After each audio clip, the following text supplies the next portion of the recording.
November 25th, 2024. I'm Mike Emanuel. A culture war has arrived on Capitol Hill ahead of a transgender member of Congress being sworn into office. At some point, we as women have to draw a line in the sand and say enough is enough. I'm Lisa Brady.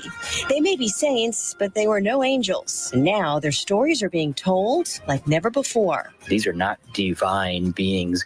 These are human beings who have chosen a way of holiness despite their own frailty and even despite their own sinfulness. And I'm Carol Markowitz. I've got the final word on the Fox News Rundown. A major foreign policy priority for the incoming Trump administration will be bringing the war on Ukraine to a resolution.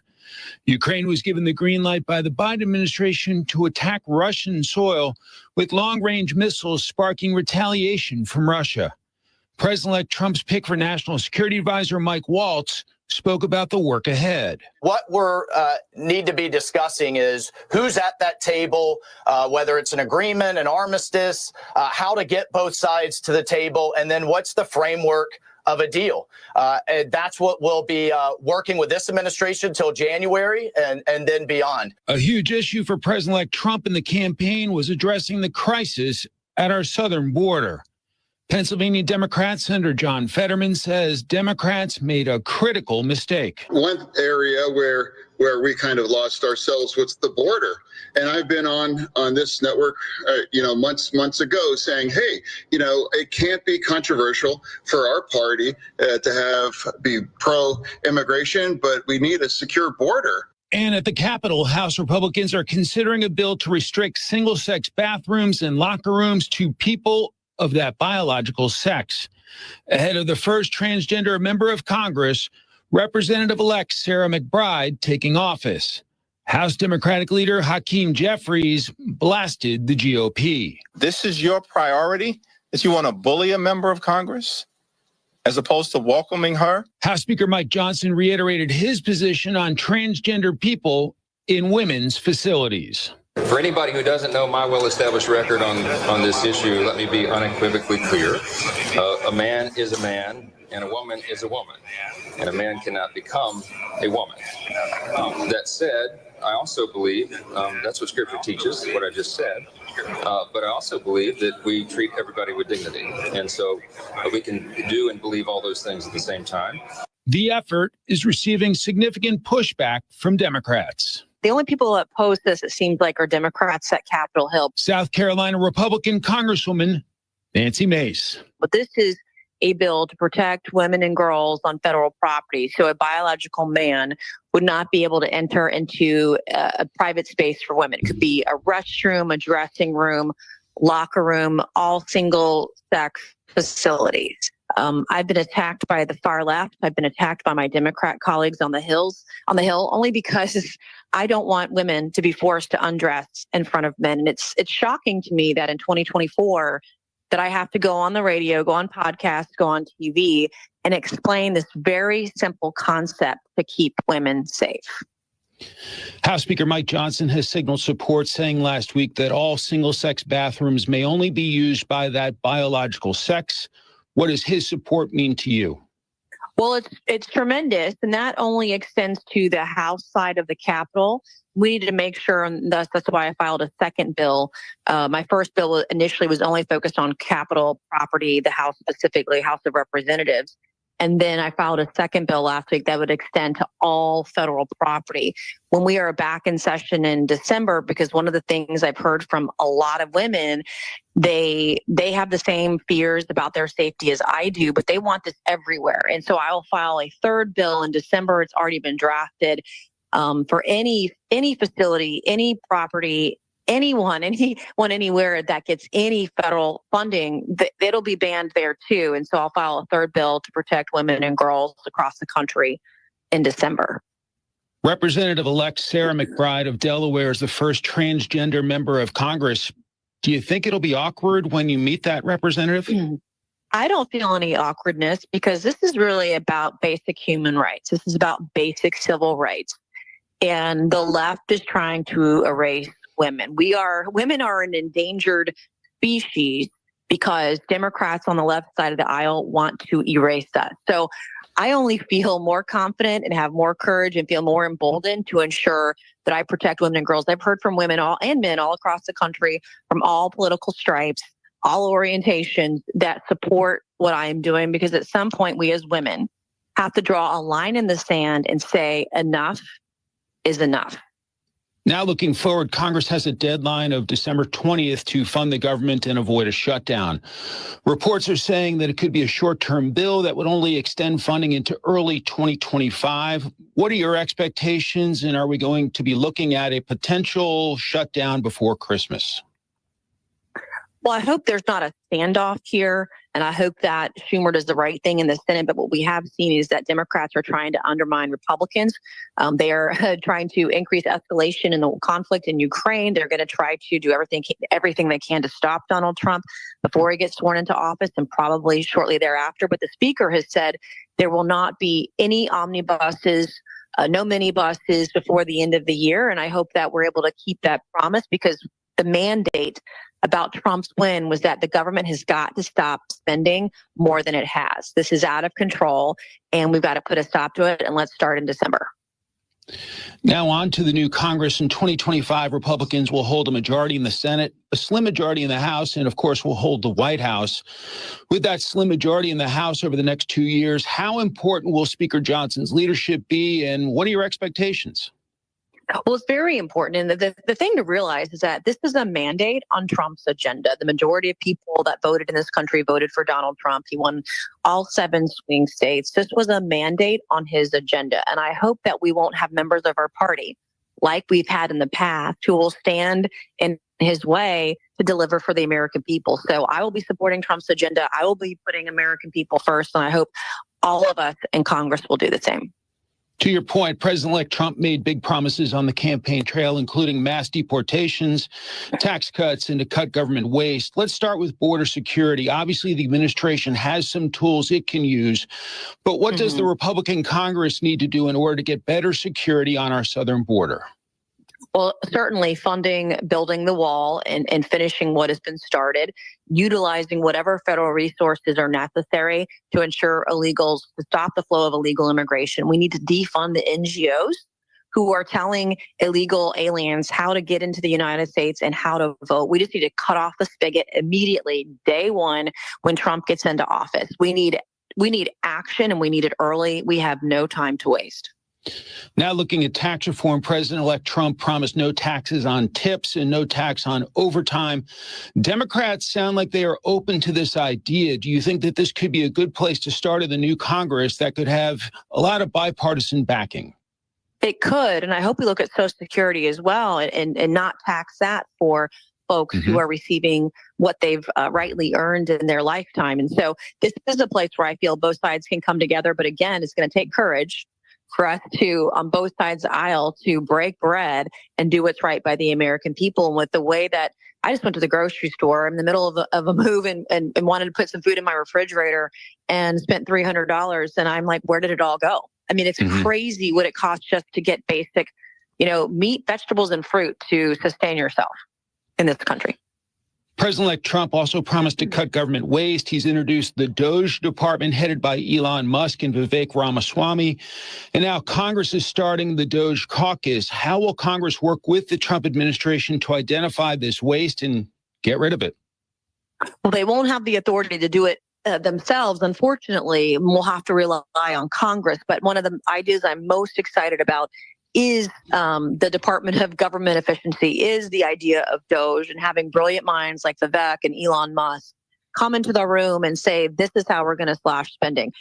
For example, we've sent over $1 million to Russia to study Russian cats on treadmills.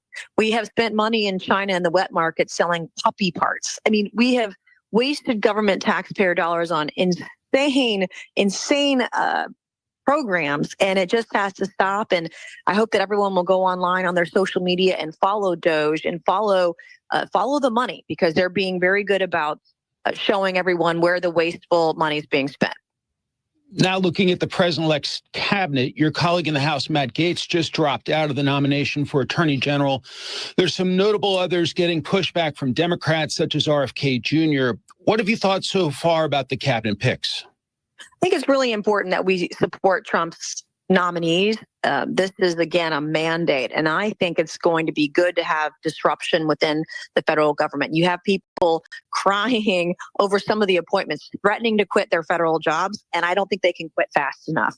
The federal government is so hard to fire people, and you have half of the federal employees not coming into work. Let them quit and go find a new job in the private sector, because they would never be able to get away with it there, and it'll make our government much more efficient. We've also got picks for the Department of Agriculture and for the head of the FDA, with Brooke Rollins to head the Ag Department and Dr. Marty McCary to head the FDA. Do you think that this strategy of picking people that have been close to President-elect Trump in the past few years will help with continuity in the new administration? It'll help with continuity, and it will help with ensuring his agenda is supported and that we put the American people first. So what is the first thing you hope to get passed in the new Congress? How critical is it to put points on the board in the first 100 days of the new administration? Illegal immigration was top of mind for voters all across the country, of independent stripes, Democrat stripes, Republican stripes.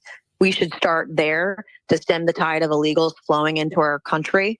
And then we're going to have to take some time and find a way to balance the budget and cut spending. Those two things have to be the first two things that we do. And in there somewhere, one of the top three issues was protecting women. And it's more than just men and girls sports. It's our private facilities, single sex facilities. We have to do everything we can to protect women and girls who are most vulnerable. We have got no time to waste. Obviously, with each election to Congress, your seniority starts to rise. And so I'm curious, I believe this is going into your third term in Congress.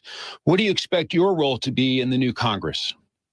I want to continue the work that I've started. I sit on the House Armed Services Committee, and with all of the conflicts around the world, it's very important that we have the best and the brightest driving the DOD and the Pentagon, that we're fully funding our programs, and that we aren't wasting money where it could be used elsewhere on technology to protect our country and our allies from all of the adversaries around the world, particularly the trifecta of China, Iran, and Russia.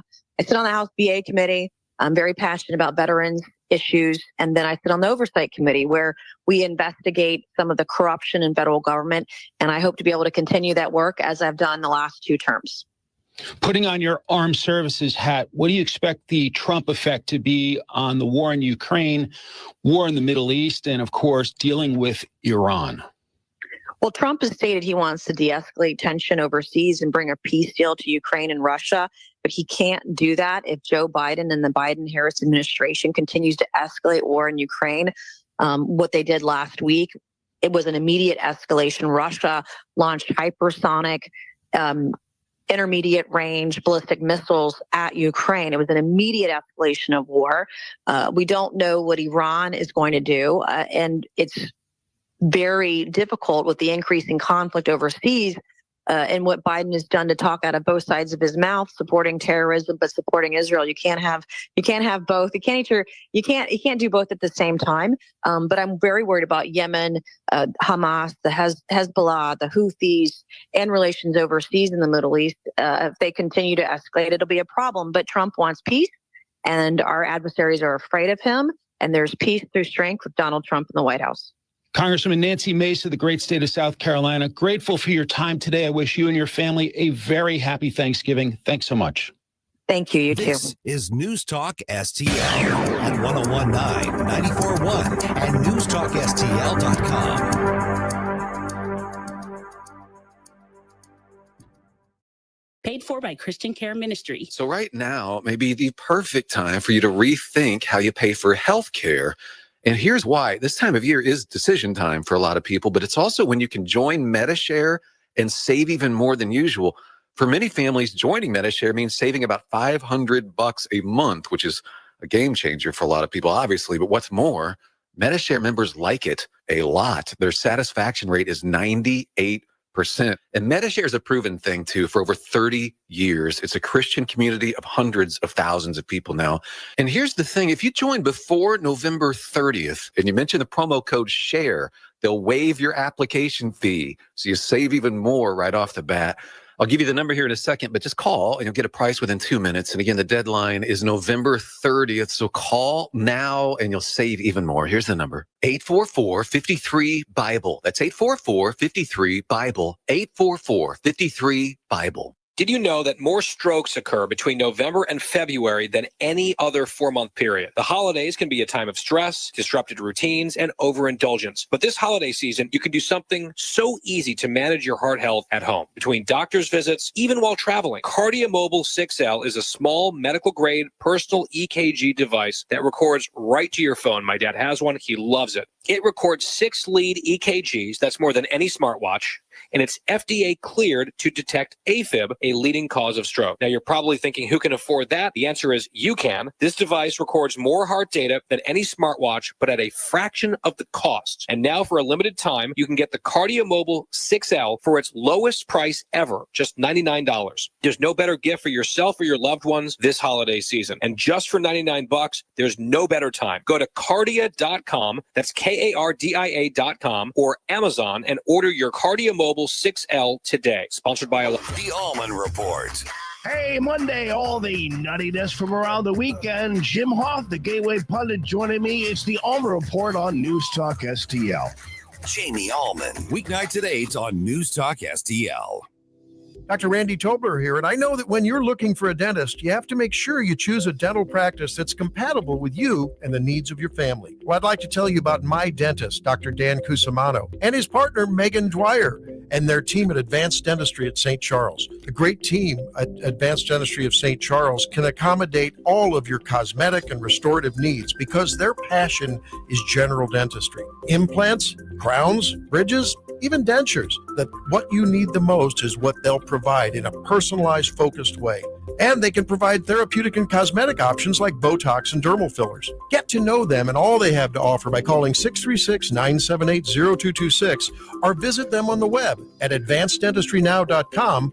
That's Dr. Daniel Cusimano and Dr. Megan Dwyer at Advanced Dentistry of St. Charles. That's Advanced Dentistry Now, 636-978-0226. Or visit them on the web at advanceddentistrynow.com. Epic STL is always on the lookout for highly motivated, goal-oriented, results-driven people to add to our growing, winning team of sales and content professionals. 1019 and 94.1 News Talk STL is a locally owned and operated venture of Epic STL. Apply to be a part of our creative, fun, and rewarding work environment by simply going to the Connect tab on newstalkstl.com and click on Application. Epic STL and News Talk STL are equal opportunity employers. Your heating system isn't getting any younger, and waiting might cost you big. Katie here at Elite Comfort Experts. With new government mandates and 2025 manufacturer price hikes, delaying a replacement means paying more. But here's the good news. You can save now with tax credits, utility rebates, and easy financing. No gimmicks, just guarantees. Don't wait for your old furnace to quit for good. Call Elite Comfort Experts today and replace your system before prices go up. Call Elite at 636-887-0971. This whole thing's got me thinking about how privileged I've been. America's a wonderful country. If I were a black man, I'd be furious. We're getting frustrated. Number one for live and local conservative talk. There are certain issues that we need improvement. They would rather have this country on its knees than be successful. News, analysis, opinion. We have common sense, and the Democrats have none. 1019 and 94.1. And I appreciate the discussion. St. Louis is number one for conservative talk. News Talk STL. Players, we are taking you right into the end zone with Fox Weather's exclusive weather forecasting technology and the risk of weather impact for every single game of the regular season. Listen to Storming the Field every Friday on FoxNewsPodcasts.com. A deeper dive into the major and controversial stories of the day. This is the Fox News Rundown. More coming up. This is News Talk STL at 1019, 94.1 and newstalkstl.com. On the next, Larry Connors, USA. This will be a short week, but a busy week for Trump as they continue to move forward to make America great again.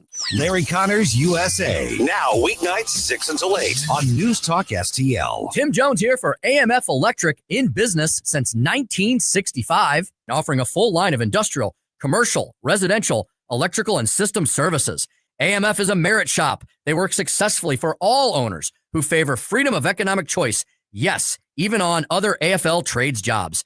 At AMF Electric, they're unabashedly pro-American. Call them 314-647-4066. Online, amfelectric.com. That's amfelectric.com.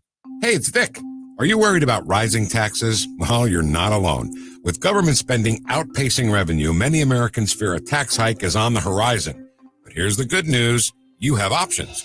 Chris Cooper of Serenity Wealth Management specializes in tax-efficient strategies for income planning, legacy, and growth. Chris knows your money will go to one of three places: the government, healthcare, or your family and charities. Shouldn't your loved ones come first? Don't let Uncle Sam be your biggest beneficiary. Take control of your financial future today. Visit serenitynowtax.com for your free copy of Chris's book, The New Holistic Retirement. Serenity Wealth Management, because you deserve peace of mind in retirement.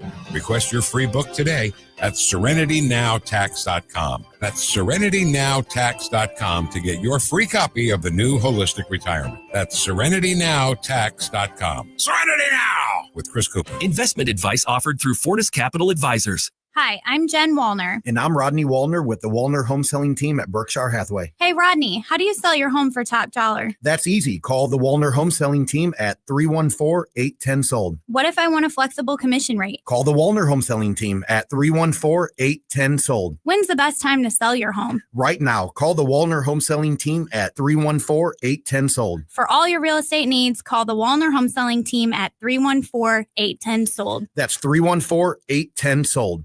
The O'Reilly Update, brought to you by Seavers JCB. Visit them at their St. Peter's location. Bill O'Reilly here, and I'm warming up. Stand by for the O'Reilly Update Morning Edition. But first, are you feeling the impact of the recent changes in the timeshare industry? My friends at Lone Star Transfer are the only company I trust to help you. For more than a decade, they have successfully helped over 20,000 owners get out of their timeshare with an A+ rating at the Better Business Bureau. Customer service is their priority. For a free consultation and a guaranteed solution, 855-551-7066 or go to LoneStarTransfer.com. On this Monday, President Trump's getting massive passive retribution. Comcast announced last week that NBC News is, quote, uncoupling from MSNBC. That means the progressive far-left cable channel is done. As I reported on the No Spin News, my television broadcast, it's a bit complicated. Comcast owns NBC and has seen the information mothership, NBC News, get hammered in the ratings as consumers walk away. Today's Show down 30%, nightly news off 20%. As you know, pretty much every commentator on MSNBC despises Donald Trump, and executives cheered that on. But now suddenly, change is in the air as Mr. Trump is once again the most powerful person on the planet.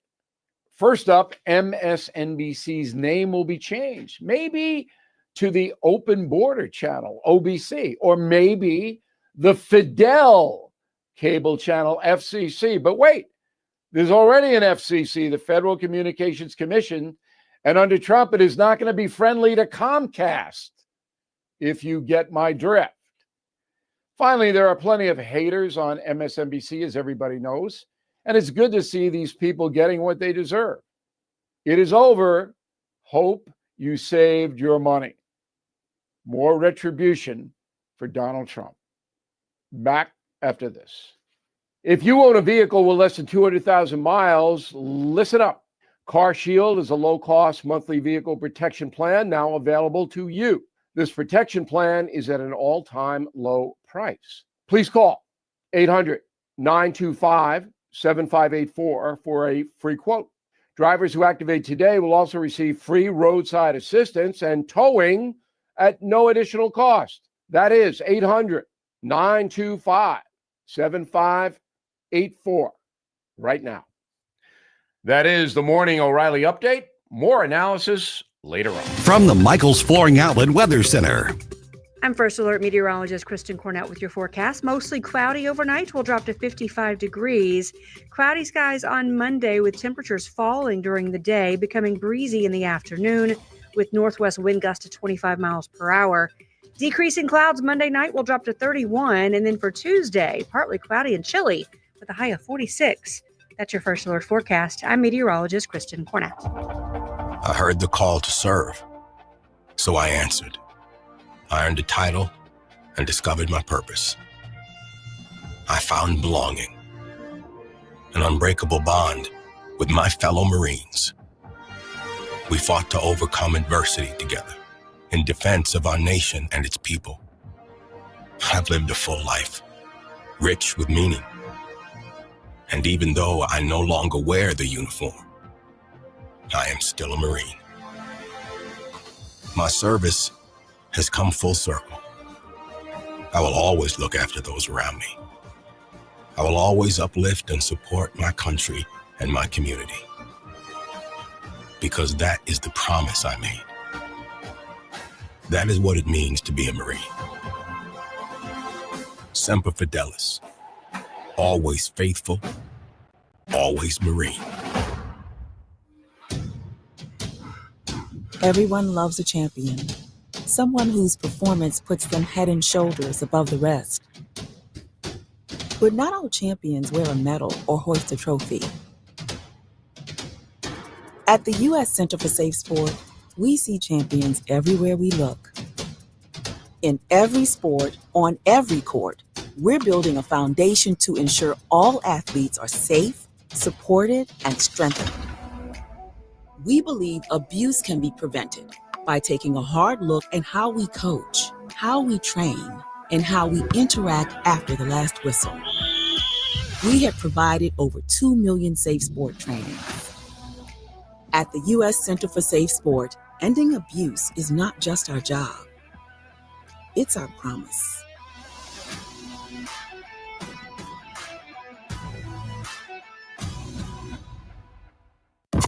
I am an atheist. I really am a liberal, but I'm also a conservative. No matter your side. I'm a Democrat. I'm just a bit angry, frustrated conservative. No matter your inclination. I'm probably a liberal, maybe more in the middle. We're here for your place to talk about it. I'm the progressive liberal Democrat that you said is afraid to call you. St. Louis is #1 for conservative talk. And I'm sure we'll have a robust conversation.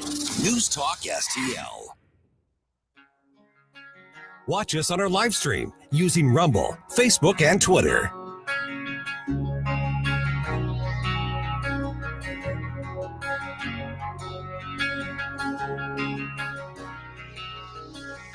Let's get the day started right. This is Mike Ferguson in the morning on News Talk STL.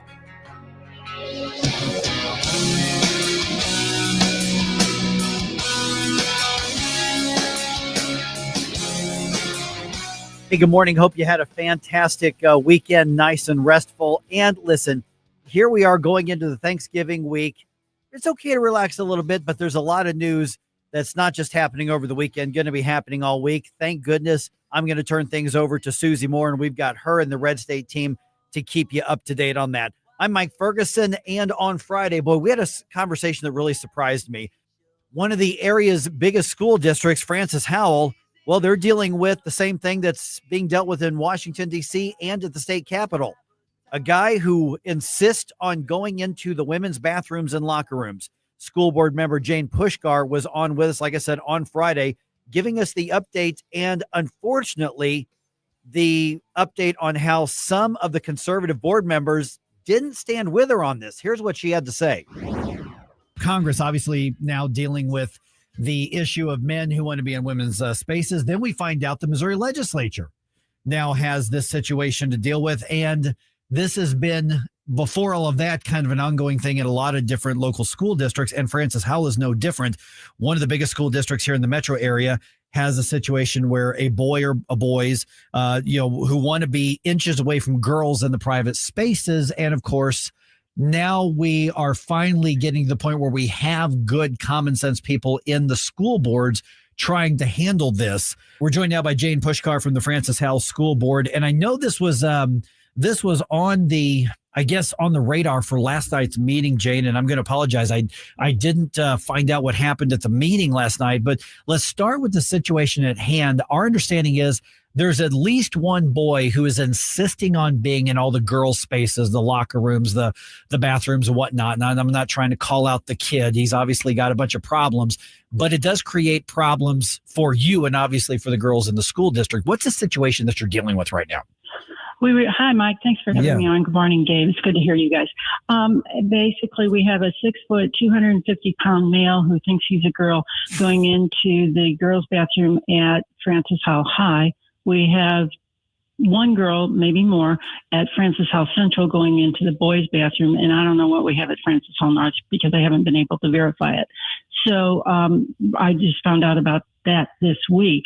As you may know, we've been trying to pass a no nonsense bathroom policy, which basically says boys and boys, girls and girls, and if you're gender confused, you have a single use bathroom. Unfortunately, what happened last night was I brought it up for a vote. What I wanted to do was put policy 2116, our bathroom policy, on the agenda for next month. I made the motion to do that. The first thing the president said was that he was not going to allow it. And I asked why, and he said it was because we would be violating sunshine laws. Well, number one, that's bunk. That's not true at all because I'm given the plenty of notice for this thing to be on there. So anyway, he said, no, we're not going to do it. So I made a motion to overturn his decision, and I couldn't get a second.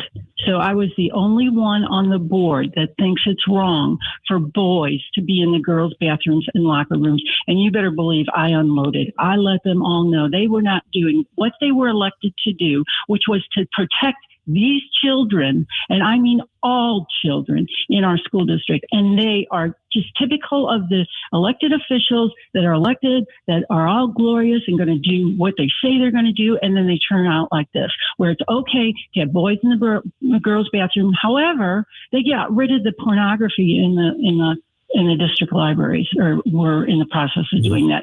So it's not okay to look at a full nude male in a book, but you can stand there and see it in our locker rooms. Yeah, Jane, that's where I was going to go next. We had the much heralded, finally got the common sense conservatives onto the school board, and nobody stood with you. This is kind of stunning to me. It was 6-0. I mean, 6-1. Man. So there's 7, there's 5. There's 5 conservatives, supposed conservatives on the school board, and they are afraid to act. And there's been a multitude of reasons given to me why they say they don't want to pass this bathroom policy, which, by the way, they brought out for a first read over a year ago in October of 2023. Some of the reasons, we're going to get sued. Now's not the right time. I want a 7-0 vote. It's the legislature's job. I want to wait for the Supreme Court decision. And I haven't heard any public outcry.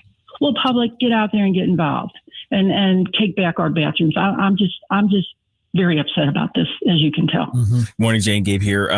So that was where my question was going to go, with the public outcry, the necessity of it. I think, when the public gets involved in your meetings, it's always a big deal. It often makes the news when there's, packed houses and these things. So I guess this meeting was lightly attended, I suppose, and the meetings had been lightly attended for a while now. It depends on the issues. There's people that watch to see if we have anything controversial, and then they show up. The bathroom policy was not on the agenda last night. Right. And what I was trying to do was get it on for next month. Mm-hmm. But the public outcry is starting. I just need more people to get involved. We have policy 412, and what that policy says is that if you have an issue with the district, first you go to the superintendent. He has 20 days to give you a meeting or to respond to you. And after that, your next step is to address the board in a 5-minute speech, not patron comments, 5-minute separate agenda item. So there's 3 people meeting with the superintendent today at 1:00, and then they will be on, depending on the outcome of this meeting, they will be on the agenda for the next meeting, and they They are very upset, and they have told me they have threatened suits.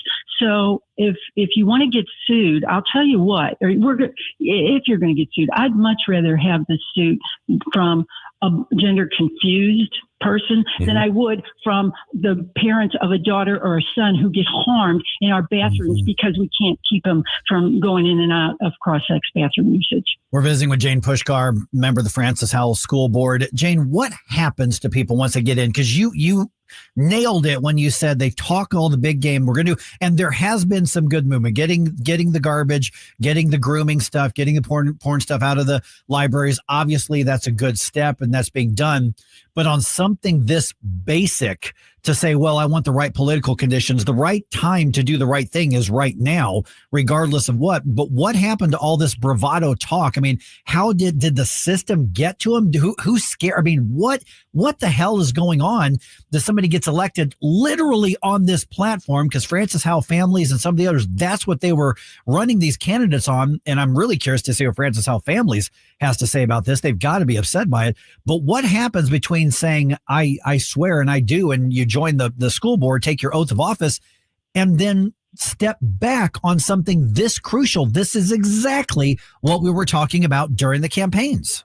I don't really know for sure what exactly happens. What I think happens is they just want to go along to get along because there's an election coming up and it's right around the corner in April. And one of the board members is running again. Another one isn't, but one of them is. And I don't think he understands that this is a winning issue for him. Mm-hmm. He thinks that it's going to cause more controversy and he's not going to get reelected. And because we're going to get sued and it's going to cost us hundreds of thousands of dollars. That is bunk.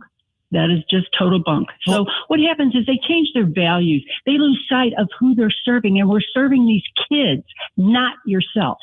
Let me go a step further. Let's say that you will be bringing on a lawsuit. So what? Mm-hmm. Yeah. I mean, the so what? I mean, you just described a 6'2" male, 250 pounds, walking into a girl's bathroom. You know, again, I don't need to know the kid's name. I don't need to know anything about that. But you're telling me that is safe for girls.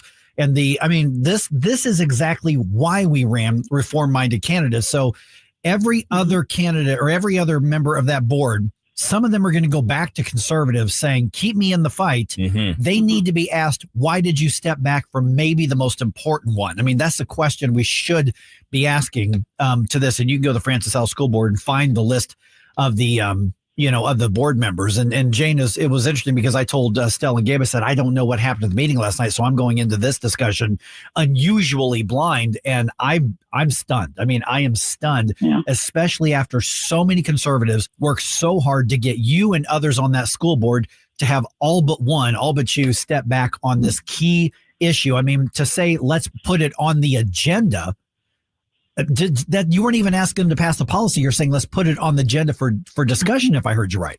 Yes, that's exactly right. I'm stumped too, but I'm also pumped. But you mentioned earlier, what did Francis Howell Families think about it? I've had many discussions with them over the summer, last spring. There's been a lot. It's been over a year, and so what I said, well, what do you guys think about this? Well, they didn't want to get involved because they didn't want to look as if they were creating a rift in the board. And that is where they stand right now. Now the individual members will come and talk at our board meetings. They will come and talk against, not having a bathroom policy. But as far as putting out any communications, they're not doing that. Okay. Which I think is negligent. Yeah. Guess what, Francis Howell folks, families, you're getting a phone call from me today. Let's have somebody come on.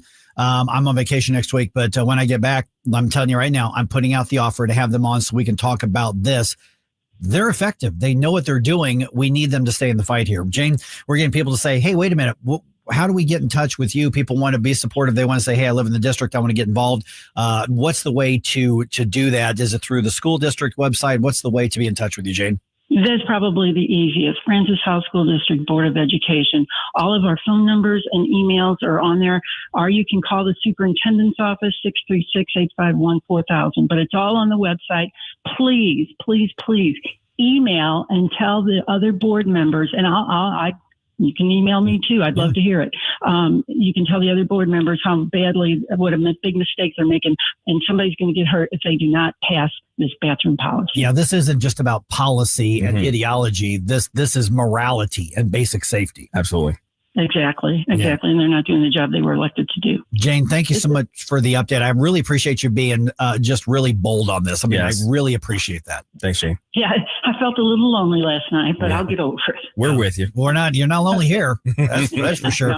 And I'm looking at you guys. Yeah, I'm looking at the comments on the chats. You got people fired up here too, as we should be. All right, Jane Puszkar from the Francis Howell School Board, and we're going to talk again soon. I want to stay on top of this. Okay, thanks, Mike.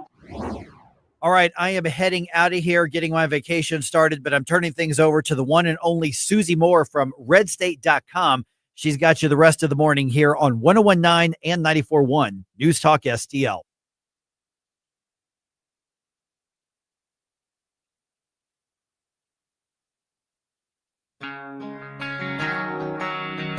For podcast articles and more, find us on newstalkstl.com.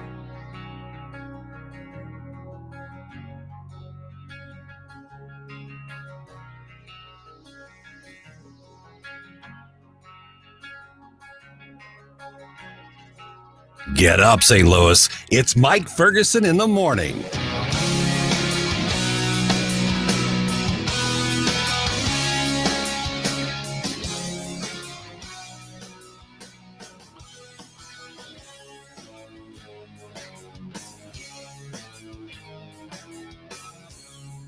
So many ways to listen to News Talk STL. Come join the conversation. All you have to do is say, Hey, Alexa, play News Talk STL. Welcome to News Talk STL, conservative talk radio for St. Louis. Attentive food lovers. Craving authentic kosher cuisine? Head to Nate's Kosher Deli in the heart of Creve Coeur's culinary scene.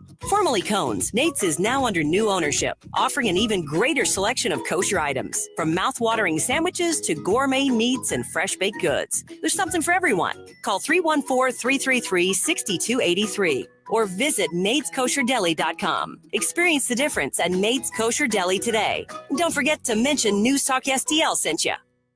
Let Sievers JCB create a custom purchasing plan for your year-end equipment needs and maximize your tax savings. Whether you need 0% financing for up to 60 months, generous cash incentives up to $9,000, or extended warranties for up to 5 years, Sievers JCB can tailor a plan to fit your fleet needs and budget. Programs are available in a wide range of products, including track loaders, excavators, wheel loaders, and more. Call, stop by, or check them out online at sieversjcb.com. Staff Sergeant Mark Anthony Madrid. Staff Sergeant Samantha Cowell. I'm Staff Sergeant Alex Staff Steele. Sergeant William Lewis, and I am proud to defend my family and our nation. The Air Force Reserve is part of the story of this great nation. I'm grateful that I have a chance to wear the uniform of the heroes that went before me. I'm proud to be part of a team that helps make a difference in the world. Every day, men and women from communities across this nation serve as reserve citizen airmen. Even as technology evolves and changes, our commitment to defend and protect this nation remains steadfast. We celebrate those who have served and those who are proudly serving. We celebrate our proud history and look towards an exciting and uniting future. Our mission is to fly, fight, and win in air, space, and cyberspace. And I am proud to be a member. And I'm proud to serve in the United States. And I am proud to protect our country. Proud to serve in the U.S. Air Force Reserve. Tim Jones and Chris Arps in the afternoon. Speaking to former U.S. Senator Jim Talent. Has the Trump transition team contacted you? I've had a couple of people in the transition, not formally, just talk to me, and there's some pretty good advisory roles, which I did in the first Trump administration. I think they have a good list of younger people. I'm 10 years younger than Trump. I don't have his energy. Tim Jones and Chris Arps, weekdays at 4 on News Talk STL. And then the media. 101.9 and 94.1. They lying about what's going on in America. They lying about it. News Talk STL. Hi, it's Randy Tobler here. Pour a big cup of coffee and catch my show every Saturday morning from 6 to 9. Right now, it's back to Mike Ferguson in the morning here on News Talk STL. Good morning, Susie. Good morning, Stell. Good morning, everyone. You are listening to the Mike Ferguson in the Morning Show. Susie Moore filling in for Mike this week. And we've got a full show today. We've got a full week to go. Even though it's a holiday week and people are kind of dialing it down a little bit, we're going to have plenty to talk about. We're going to have several guests on today. I'll give you a little preview of that. Coming up at 6:35. We're going to have my Red State colleague and my former boss, because he used to be the managing editor at Red State. Oh, no kidding. Bill Cruz, also known as Strife. He is like our military foreign affairs guru. He kind of knows everything about everything in that realm. And he's going to be on to talk about, what's going on with Russia and Ukraine, and the seeming escalation that seems to be going on, particularly as Joe Biden's on his way out the door, and what that means, and whether we're on the brink of World War III or maybe that's just a little bit of alarmism. I think you'll find what he has to say reassuring, and he has some really great insights to share on that. He's also going to talk to us a little bit about maybe what to expect in the military under Donald Trump 2.0. Probably going to be some changes in how things are handled there, particularly if he gets his Secretary of Defense confirmed and they kind of go in there with the agenda that they have, I think with an eye towards shoring up the military and our strength so that we can be a nation that practices peace through strength. So he's going to have some insight on that. And then also, I think we're going to talk a little bit about some of the latest appointments that were named. A lot of them were named. There was, I think, 8 dropped on Friday evening. It did seem like a lot on Friday. Oh, it was. And we're going to talk about that after the top of the hour, because it was kind of a crazy, Friday night news dump and kind of a funny story about that. So we'll talk about that some more. But that's what we're going to talk about with Bill Cruz at 6:35. Then at 7:35, we're going to be joined by another Red State colleague of mine, Brad Slager. Brad is our resident Florida man and media guru. He writes for both Red State and Town Hall and covers a lot of the media landscape, what's going on, particularly the legacy media. We've seen lots of interesting meltdowns coming out of, sort of the mainstream media, particularly since the election. And Brad has been covering that. And he has several different columns that basically kind of are like awards columns that sort of single out like who was the worst of the worst this week. So we're going to talk about that with him and kind of take a little bit of glee out of some of the silliness. I presume he'll look at the Comcast Oh issue. yeah, the Comcast issue is a big one. So we'll definitely be talking about that with Brad. And then at 8:35, something a little bit different. And Stella, I know you're going to love this. We're going to have Linda Herrold on. Linda is the one of the key board members at Dirk's Fund. Oh, okay. Dirk's Fund is as some of you may know, that's the large breed rescue organization, dog rescue organization that I volunteer at, where I've gotten my current puppy Daisy and the Pringle that preceded her. Yeah. It's where I volunteer every week, and it's a great organization, obviously very close to my heart. And we've got a big event coming up in December. It's a fundraiser, which is very important because, as you all might recognize, taking care of a bunch of dogs and making sure that they're fed properly and housed properly and vetted properly and taken care of before they find homes is an expensive proposition. Especially since they're all large breed dogs. Yes, they eat a lot. As the person who on Saturday mornings is in charge of getting their food to them and then restocking for the next crew, they go through a lot of food. My Daisy's only 50 pounds, and so she doesn't go through a ton of food. I mean, it's like, it's still expensive, but it's not crazy. But when some of these 90, we've got a couple of 110 pound dogs. Are those the Great Pyrenees? Yes, largely the Great Pyrenees. There's a couple of kind of mixes. There's some larger, like I can't think of the name of this one. It's not Ashkenazi, but there's a breed that we've got one big dog, Dave. He's not a Pyr, but he's white like a Pyr, but he's got shorter hair. Mm-hmm. He's such a pretty dog, but yeah, he's gigantic. Mm-hmm. So yeah, it takes a lot to keep those guys fed. And so as I said, it's near and dear to my heart. And we're going to be talking with Linda about this upcoming event and what the shelter needs are. And I think this is Giving Tuesday this week. So it's also an idea for people who are looking for a place to donate, that sort of thing. So we're going to talk with Linda about that at 8:35. We've also, as I mentioned, got lots to talk about in terms of the cabinet that's coming together for Donald Trump for his second administration. We've got his approval rating. We're going to talk a little bit about that. It's kind of interesting that Trump 2.0 is getting a little bit different reception than the original. So we'll delve into that a little bit. We're also going to talk about, as I mentioned, the fact that both Joe Biden and Kamala Harris seem to be pretty much AWOL at this point, and who's actually leading the country, particularly at these important and trying times. We're going to review that. We're going to look a little bit at ranked choice voting and the fact that it has not fared well, thankfully, throughout most of the country. The one place that it didn't get shot down that we were hoping it would is Alaska, but they're doing a recount. So we're going to talk about that. Okay.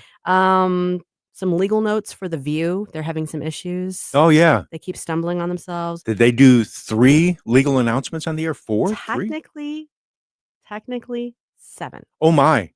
There was one day. Uh-huh. There was 2 another day, and there were 4 on Friday. Oh, my goodness. Yeah. So we're going to talk about that, and we're going to talk about Doge. Uh-huh. The Department of Government Efficiency and how that's kind of coming along and what we're hoping to see from that. And then we're going to talk about the Trump trials and what's going on with his various cases. So we've got plenty to cover, and we will be covering all that with you here on the Mike Ferguson in the Morning Show here on News Talk STL. We'll be back right after this.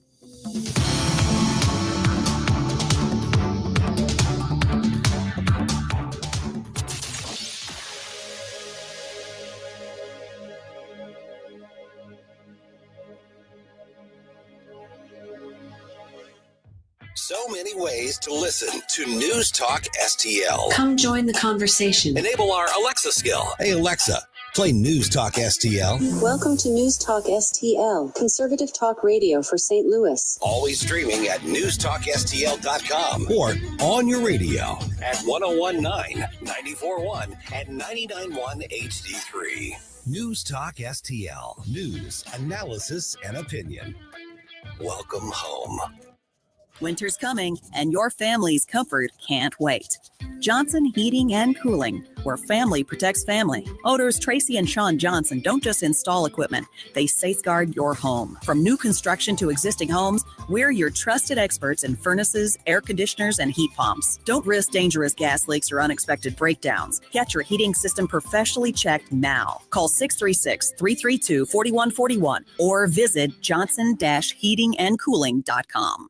Attention, fellow conservative investors. What does the name Reagan mean to you? It stands for being the ultimate conservative. It also stands for the Reagan Gold Group. Do you see storm clouds approaching? The stock market hates uncertainty, and there are plenty of reasons to be concerned. High inflation, unstable debt, and economic uncertainty are just a few. You have car insurance, homeowners insurance, and life insurance. But do you have insurance for your retirement savings and your 401k?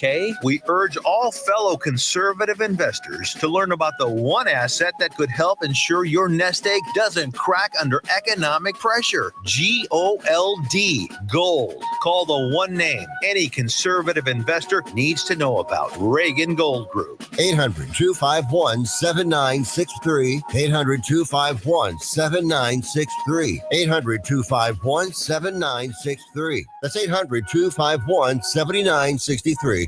KLDY HD3 Clayton, K270BW Bellefonte, KNBS Bowling Green. This is News Talk STL at 1019, 94.1, and always streaming at newstalkstl.com. News this hour from townhall.com.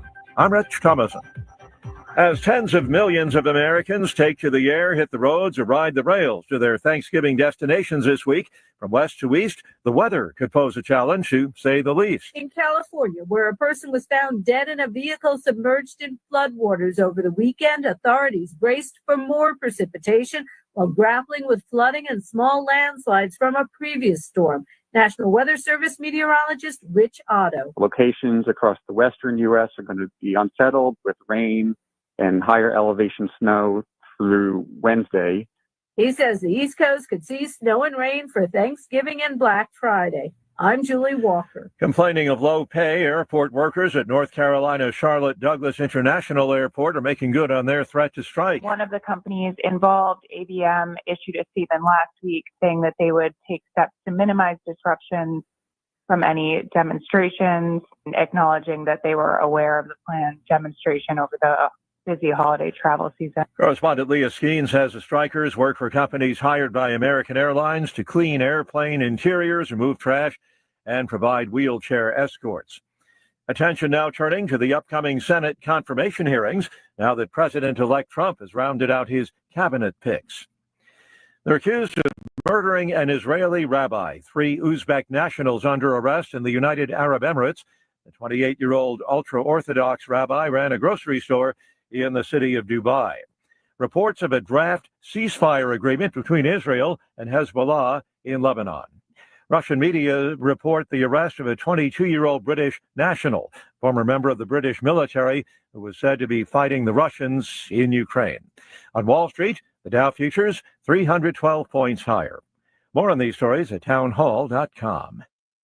So new administration has hinted at one of its boldest moves yet, America's return to the gold standard. Backing the U.S. dollar with gold would create stability in a time of rapid economic change, pushing the price of gold higher than we've seen in decades. Those who act now could be positioned to benefit the most. Premier Gold specializes in helping those with a 401k, IRA, or other types of retirement accounts utilize a little-known loophole to move some of their savings into physical gold. Today, they'd like to send you a free gold standard kit to help you decide if this process is right for you. Call 606-800-8000 to take advantage of current rollover policies. Early action on physical gold could position your portfolio for maximum growth. Call Premier Gold at 606-800-8000. Call 606-800-8000 now. Premier Gold is not a financial advisor. Please consult with your advisor before investing. Call 606-800-8000. From the Michaels Flooring Outlet Weather Center.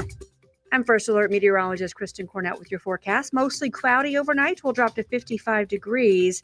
Cloudy skies on Monday with temperatures falling during the day, becoming breezy in the afternoon with northwest wind gusts to 25 miles per hour. Decreasing clouds Monday night will drop to 31. And then for Tuesday, partly cloudy and chilly with a high of 46.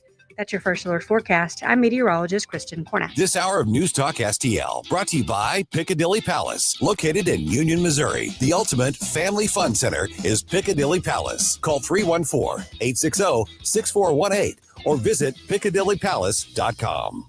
People ask all the time, who the heck is Low Cost Airlines? Well, we're not just one airline. When you're talking to us, you're talking to everyone. We are the discount supermarket for all airline tickets. Plus, we have all the airlines and always have the best prices. American, Delta, United, plus all the specialized international airlines and a lot more. And we make it easy. We guarantee you'll talk to a live human in 60 seconds. You can have the rate you need and have your trip booked in 5 minutes. Now, how cool is that? And remember, when you're talking to us, it's like talking to every single airline available with one fast phone call. All you need to do is call and find the best prices to fly wherever it is you want to go. So are you ready? Call Low Cost Airlines right now. 800-515-2397. 800-515-2397. 800-515-2397. That's 800-515-2397. All the information I need on the drive to work. Mike Ferguson in the morning. We keep it on throughout the day, whether it's local, national, or something big that's happening overseas. News, analysis, and opinion. St. Louis is #1 for conservative talk. News Talk STL. Mike Ferguson. I have come here to chew bubblegum and kick ass. And I'm all out of bubblegum. Gabe Pfeiffer.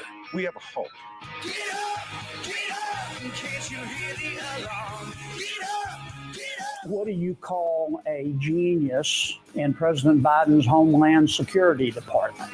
A visitor. Mike Ferguson in the morning on News Talk STL. Get up, in case you hear the alarm. Get up. Good morning to the people of St. Louis. That voice kills me. He definitely could do the Grinch. I think so. So welcome into the Mike Ferguson in the Morning Show. I am not Mike Ferguson. I'm Susie Moore filling in for Mike this week. I don't have Gabe with me, but I have Stell with me, and we're going to have a good old time, aren't we, Stell? Yes, indeed. All right. Looking forward to it. Yeah, well, as I mentioned, excuse me, I'm verklempt. As I mentioned before the top of the hour, we've got a full show for you guys today.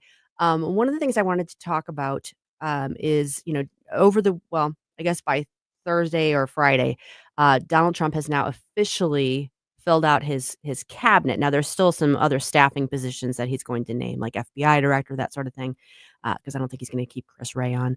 But Because everybody's waiting with bated breath for Kash Patel. that's the thing. That'll be interesting to see. Okay. We'll see. So the main cabinet, the big cabinet positions have all been filled, and I wanted to kind of run down those. I've been keeping a list because you don't realize until they start actually naming them how many positions there are. Yeah, keeping a list and checking it twice. That's exactly what I'm doing. See who's naughty and nice, right? So obviously we knew his very first pick was JD Vance. And of course that was announced before the RNC. And I was one of those people that was on the fence. I was not, I didn't have anything against JD Vance. I just wasn't real sure. I wasn't very familiar with him. I have since come to love him. I think he has stepped up to the role and will do a very nice job in the role. I think he's probably one of the finest surrogates Donald Trump could ever even ask for. Well-spoken, knows his stuff. Despite the attempts by the Harris Walls camp to paint him as weird, has kind of pushed through that and shown everybody that he's not. And all anybody really needs to know to get a decent grasp of JD Vance and who he is watch the movie, read the book, Hillbilly Elegy. It's, that's his life story, and it's a life story that he shared before he got into politics. So, is there any Hollywoodizing of it? I don't really think so. I don't think so. No, not at all. Yeah, I don't think so. Have you seen the movie? I have not. I had not. I'd seen like snippets of it, but I had not actually watched it, and I did a couple weeks ago, and was kind of blown away because I thought I knew what to expect, but I didn't really. It's pretty gritty. It's pretty. I'm not going to say bleak because it actually is a story of hope. But he did not have an easy childhood. No, it was rough. It was very rough. And, Kathy read the book, and I remember she had commented to me initially that, boy, this is kind of a tough book to read just because of everything that he went through. Yeah, and so I highly recommend it. I think you can find it. It's pretty. I don't even think I had to pay for it. I might have. Maybe it was like $1.99. It wasn't like expensive to rent it. And I recommend that to anyone who's interested in knowing a little bit more about Vance's backstory, because the movie does a very nice job of it, and the book, I'm sure, is great. So big thumbs up on that. So obviously that was his first pick and the best one, without question. We've got Marco Rubio as Secretary of State. And I'm good with it. I've always been a Marco Rubio fan. Now, I know he has sort of more of the establishment vibe to him. But I also think that he's well suited to this role, given the roles that he's played in Congress, his committee positions. I think we'll be well served by Marco Rubio. I'm willing to give him the benefit of the doubt because I felt like you may have been a little more positive on him than I was at the beginning. I thought, I don't know, there's too much in his background that makes me a little iffy, but I'm willing to give him the benefit of the doubt because I really like the guy. Yeah, I mean, I think some of the knock on him is that maybe he's a little too neocon, or maybe too much establishment. And here's something I will say: he's a damn sight better than Rex Tillerson, who was the initial Secretary of State pick, as people might remember. People are like, who? He didn't stay that long, but or Trump 1.0. Yeah, Trump. This is a vast improvement. And I think we're going to see some good things out of Marco Rubio. The most controversial, of course, is Attorney General. He surprised everybody with his announcement about Matt Gaetz, and then that kind of set off a firestorm. People have strong opinions about Matt Gaetz because he's a pretty he's an aggressive person. He's got a big personality. He's very aggressive in the hearings, or was when he was still serving in Congress, and kind of a firebrand. So, I think a lot of people that aren't big fans of this administration to begin with were very leery of Gaetz in that role. I've always looked at Gaetz as like an angry honey badger. Yes. Yeah. And he even kind of has that look. He does a little bit now that you mention it. Yeah. He's almost got a little cartoonish look to him. And yeah, I was surprised by the pick. I just that I hadn't seen it coming. I know, obviously there was the issue with the investigation, the ethics investigation into him. The DOJ cleared him. I obviously don't know the truth. I do know that there are people that have said, accused him of a lot of things, but those people also have something to gain by that. So I don't know the truth of it. But the bottom line is whether to what extent any of it's true. He's withdrawn his name, and Trump has put in Pam Bondi instead, who I think is actually a good choice. I think so too. Although since he's made the choice, I have found out a few things about her that kind of make me Yeah. a bit queasy, but that's okay. I still want to give her a chance. I will give her a chance, and I'm the same way. No, my first thing that I will say is, she's a sorority sister of mine, so thumbs up, Thumbs up there. Delta, Delta, Delta. Yeah, I mean, she's served in the role for Florida as the AG, so she's got the background and the experience to serve in the role. So that I'm good with. Some of her positions that she took in that role, some of the political positions she's taken, I'm not sure I'm on board with. Mhm. I think there's no question that we need somebody with, determination and who's willing to go into DOJ and kind of clean house and set the ship right. I hope that she's got the temerity to do that. I mean, I was confident that Matt Gaetz would, but he was probably going to burn things down in the way. She might be a little bit less aggressive in that, but I hope that, and particularly if she's got Kash Patel, for instance, at FBI director, I think if she's surrounded with people that help her in that role, I'm on the fence with her.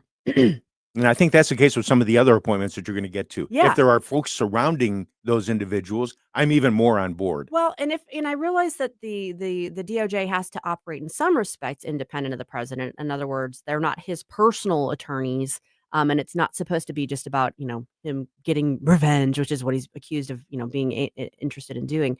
But obviously they work with the president, and I think he's been very clear about some of the things that he wants to see out of the department. Not least of which is getting rid of the politicization and the weaponization that's been a hallmark of it for years now. So I'm willing to give her a chance. I'm not completely sold, but we'll give it a chance. He's got Pete Hegseth at SecDef. That's a little controversial just because he's not, he hasn't. He's obviously served in the military, but he doesn't have the type of experience that people that fill that role normally do. Correct. And So he would be that's- one that I would look at as though, okay, if he's got folks around him who can give him direction, Right. like, I don't know, maybe a Michael Flynn or someone like that who Yeah. can really give him guidance on stuff, then I'm all for it. Yeah, and there's obviously a little bit of a scandal attached to him too that we've found out about. I think, I don't know that that's going to derail him. The Hegseth situation? Yes, Yeah. I think that that's one of those situations that's unfortunate, but it doesn't strike me as something that's actually going to derail his nomination. I know he met with a bunch of the senators last week, so I feel like he's probably going to stay on and make it through confirmation, but they could be bumpy. Yeah, I think bumpy would be a valid explanation. Yeah. And for folks who are interested, and I know I had mentioned this, I think on Friday, I don't know if Megyn Kelly had gotten into it yet on Friday, but there's a couple of her late podcasts where she delves into the Hegseth situation in Monterey, California. She does. And, you mentioned it to me, and I saw the first one. I saw the one where she went through the police report line by Ooh. line. So interestingly enough, there's a police report from 2017 from this situation with a woman that claimed that he sexually assaulted her. That's, a red flag. Oh my gosh, what's going on there? When you read, and I read the police report before I saw Megyn Kelly's podcast on it. Mhm. I read through it with, kind of an open mind. I have to recognize that even though up to that point I like Pete Hegseth, he could be a bad guy. I don't know. And I read through it, and my takeaway from it was, this was a situation that, he made poor choices. Definitely. He was not well behaved here, but it read to me like a situation that there was regret after the fact and a need to have an explanation because the woman involved was married. And I could be wrong. I don't, I don't wish any ill on her. But that's how it read to me. And then when Megyn Kelly went through it line by line, like everything she said, I was like, that's what my takeaway was too. Mhm. Seems to be the takeaway. So if you're curious about it and you want to know more about it, highly recommend Megyn Kelly's. It's like an hour-long podcast where it was just dropped Thursday or Friday. I believe so. She kind of goes through line by line in the police report, and that'll give you a lot more information on it. So we'll see what happens with that. There's so many more, and we're going to talk about those as we go through this show. But when we come back, we're going to talk a little bit about the current president and the current vice president and where the heck they are. Where are they? Yeah, good question. Stick around, folks. We're listening to the Mike Ferguson in the Morning Show here on News Talk STL. Inspiration, you have a soul so dark, it is no more. For podcast articles and more, find us on newstalkstl.com. Making cold my heart to fight your war. Stop it right now! Get up, St. Louis. It's Mike Ferguson in the morning. I see your indifference. Stop it right now before you blow us all away. You wanna do that now?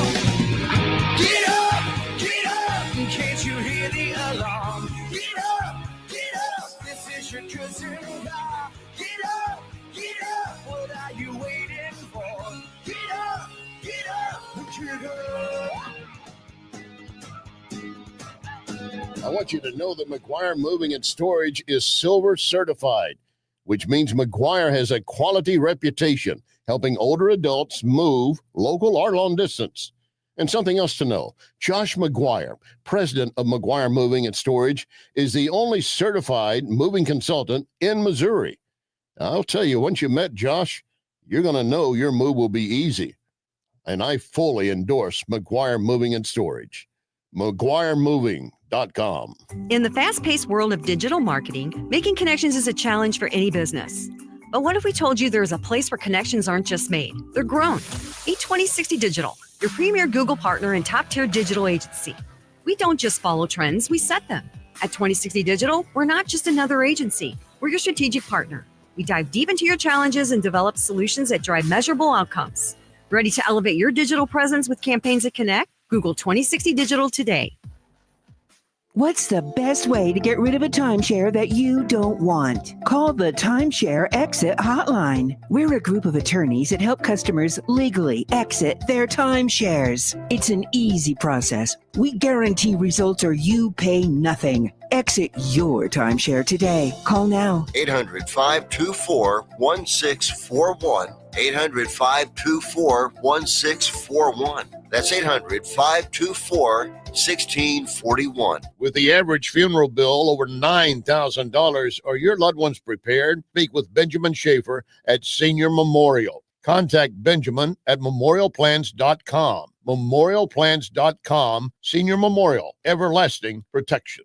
This hour of Mike Ferguson in the Morning is brought to you by Stifel. Request a portfolio review from your Stifel financial advisor at stifel.com. That's STIFEL.com.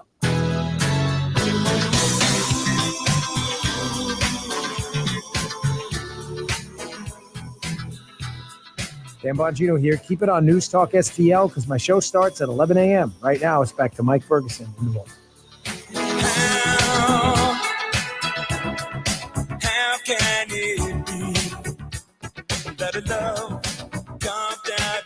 Speaking of Dan Bongino, there were some rumors that he might be tapped to be director of Secret Service. Okay. Which I think a lot of people would love to see him in that role. I think so. I feel like obviously he's got the experience and the insight. The read I'm getting on it now is that no, he's going to stay doing what he's doing. Kind of be maybe a helpful voice from the outside. I'm sure it pays better. So yeah, I don't think we're going to see him in that role, but that certainly was intriguing. That was front page news there for a few days where folks are really hoping he would make a decision. Yeah, and I think I don't know if he's flat out said it, but he's hinted at the fact that he's planning on staying where he is. So we'll see. So you're listening to the Mike Ferguson in the Morning Show. Mike Ferguson in the Morning Show. Susie Moore filling in for him. Look, they've got all of the up on Fox News right now. They've got all of the cabinet picks there. That's a lot of people. Sure is a big list. It is so much different than Trump list. 1.0. Definitely. Well, and I was paying attention when in 2016 when he was starting to, after he was elected, kind of stunning everybody, and his cabinet was starting to take shape, but it had a different feel to it. Definitely was like he was new to the game and he was kind of, I don't know, scrambling, but I mean, he was really kind of reaching to try and figure out who was going to be in those roles. It was like he almost hadn't really given a whole lot of thought of it, do it ahead of time. And it just seemed less smooth and less, I don't know. I'm more excited about this prospective cabinet. Let me put it that way. Most definitely. Yeah. Because last time around, to me, it felt as though he was, in some cases, grasping at straws, hoping Yeah. that folks would give him some good input on who to pick. Yeah. And he trusted their perspective and got burned, to say the least, a few times. He definitely got burned, and I think he has learned from that. I mean, he's still going to have people that end up not being as loyal as he wanted them to be, but I think he's learned a lot from that. So I think in the long run, as much as the past 4 years have been painful, they actually gave him time, I think, to kind of grow and learn. You can teach an old dog new tricks. Mhm. And I think he's going to be better equipped to handle his second presidency. But the one who's got the current presidency, I'm a little worried about. It was kind of a big deal last week. He was on the G20 trip to South America. And I don't know if it was Sunday or Monday of last week where he came out and spoke to the microphones, and it was like in the Amazon rainforest, like he was right. The jungle was right behind him, and he gave his little speech, and then he just kind of wandered off and made a right turn into the jungle. And That was odd. it was really odd because and everyone just kind of followed him. It just it looked wrong, even if he was supposed to go that way, which I'm not convinced, it looked weird. Like, it looked like he was just wandering into the jungle. And what a metaphor, I mean, he doesn't look good. He's now officially 82. He had his birthday last week. Mm. You don't get the sense that he's in charge. He didn't show up for the group picture. They were waiting for him, and neither he nor Justin Trudeau did. So it seemed like they were off kind of talking somewhere and maybe just sort of ignoring it. It wasn't, I don't know. But, if you're a world leader in another country and you're looking at Joe Biden, do you have confidence that he's in charge and making these decisions and knows what's going on? I don't think so. Yeah. I don't know. From folks who are friends of mine who live overseas, they're very skeptical. I don't know if Yeah. that's the right word. They have a very quizzical sense of what's going on. What are you guys doing as far as who's leading your country Right. up until January 20th? And I Yeah. can't give them a fair answer because I say I don't know where these guys are at. I know other folks behind the scenes are pulling the strings. Sure. And I don't want to see it happening like that, but it sure looks like that's what's happening. It does. And I'm a partisan. So I obviously take a dim view of Joe Biden and his administration. I have not been a fan of it.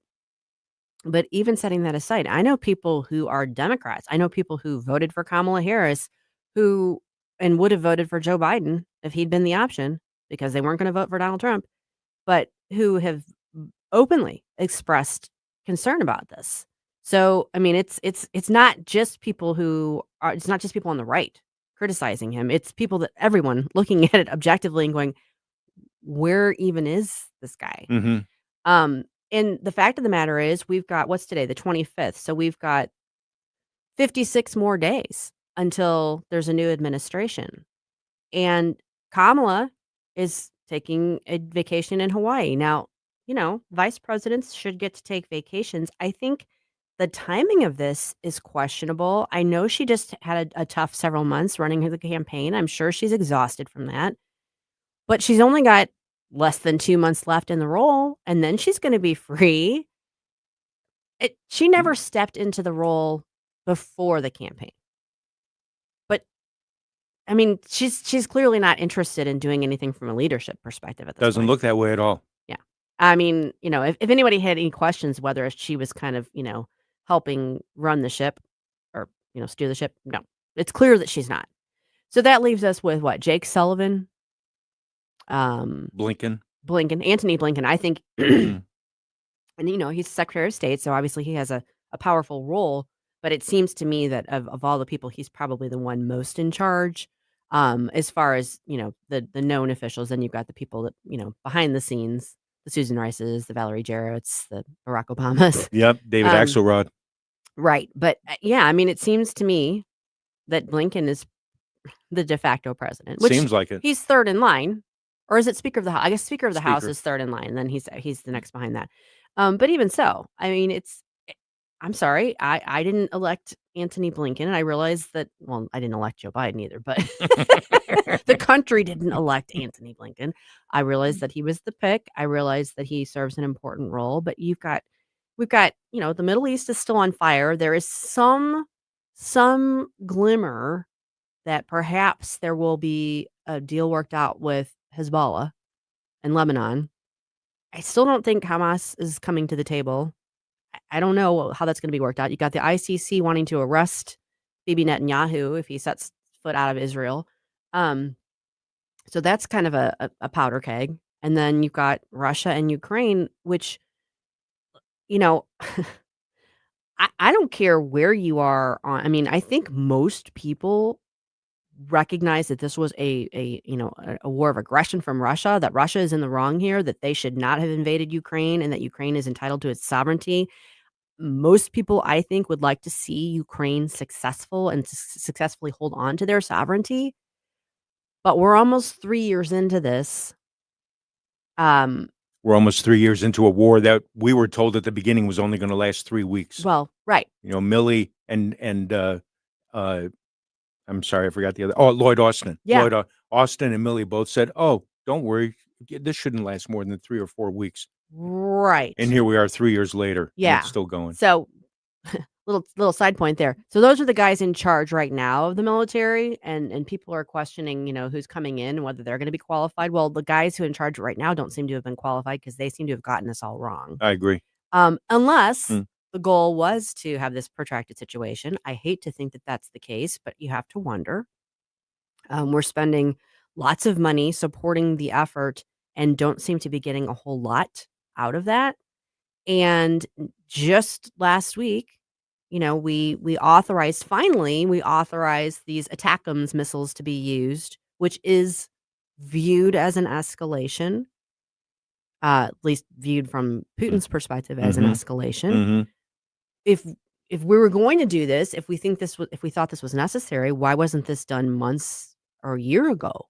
I don't know. Why was it done as Joe Biden's on his way out the door? It feels like it's a setup. Like, we're going to make things as messy as possible so that when Trump comes in office, he's going to have a tough time trying to handle it all. That's what it feels like. Now, I'm not a wizard in all this. I don't know. I don't have all the information, but that's how it strikes me. And I'm sorry, but when you're talking about two nuclear powers having a proxy war and escalating, I don't know what that cutoff is. I don't know what's the red line. I don't know. We're basically counting on Vladimir Putin not wanting to start a nuclear war. I hope that's the case, but at what point does he get his back up against the wall so much that he feels like, screw it? Yeah. Do Another political facet that has bothered me since the beginning is that there were two specific times early on in this conflagration where peace offers were made. A peace treaty was possible. And guess who said, no, don't sign the papers? We did. Right. The U.S. said, no, don't sign that peace treaty. And we had opportunities there twice to actually bring some sort of resolution to the situation. And we're the ones, Victoria Nuland and everyone else said, no, we have to keep this going. And isn't it interesting that everyone's just kind of waiting with bated breath for Donald Trump to get here? It's like we're waiting for dad to get home. What? Why? I mean, what if you think that I don't know. It makes no sense to me. And it's so ironic that the guy that, so many people have hated so much and have painted to be literally Hitler is the one everyone's looking to come in and knock some heads together and get this straightened out. It's crazy. But, we're going to talk to somebody who has a little bit more insight into that. When we come back right after this, we're going to talk to Bill Cruz of Red State. Stick around, folks. You're listening to the Mike Ferguson in the Morning Show here on News Talk STL 1019 and 94.1.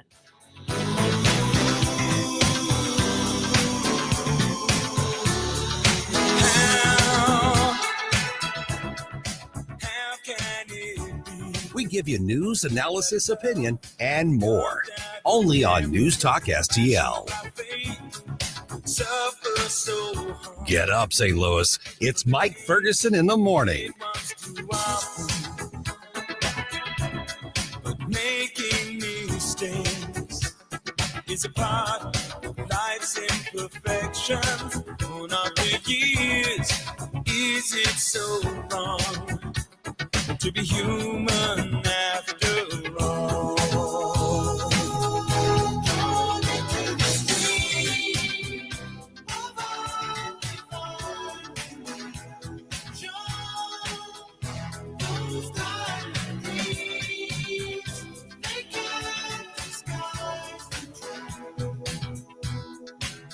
That there is something about you, baby, so right. Conservative talk for St. Louis. It's your patriotic rights and duty. The government needs to step up and do its job. This is News Talk STL. It's well-balanced conversation. News, analysis, opinion.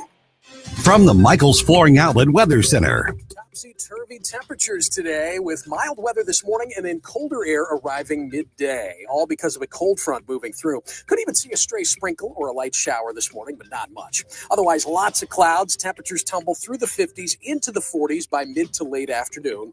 Clear and chilly tonight, dropping to 31 early Tuesday morning. Mostly sunny Tuesday afternoon with a high of 48. We're still on track for some rain on Wednesday. That's your first alert forecast. I'm meteorologist Matt Chambers. Jewels on Hampton and St. Louis Hills is paying some of the highest prices on gold, silver, diamonds, semi-precious colored stones, coins, flatware, and fine watches on site. Jewels on Hampton is a premier jeweler featuring Alvanza's jewel art designs with an exquisite selection of diamonds, semi-precious stone jewelry, and vintage watches. Their expert design team can restyle your jewelry to today's contemporary style. They also do jewelry and watch repair. Need extra cash? Jewels on Hampton is paying some of the highest prices on gold, silver, diamonds, semi-pressure colored stones, coins, flatware, and fine watches. Bring in your collectibles and clocks and sports memorabilia and figurines too. Jewels on Hampton, 4506 Hampton, just 3 blocks south of Chippewa, and jewelsonhampton.com. Call them at 314-752-5000, 314-752-5000, and jewelsonhampton.com. Jewels on Hampton. News Talk STL is proud to have Doug Voss of Safe Money Radio as part of our lineup each week. Doug has been a staple on the St. Louis radio airwaves for many years as one of the leading financial experts in the area. You can now hear Doug and Safe Money Radio 3 times every weekend on News Talk STL. But in case you miss anything, you can check it all out at DougVossSafeMoneyRadio.com. You could also reach Doug at 844-6766. That's 844-676-7233. Doug Voss is a registered representative. Securities offered through DHL Securities, LLLP. Member FINRA and SIPC. The Vic Porcelli Show. Friday at 9:05, we're going to hear from the CEO of the Show Me Institute. That would be Brenda Talent, and she's going to talk about the 2024 Missouri Condition of Education Report.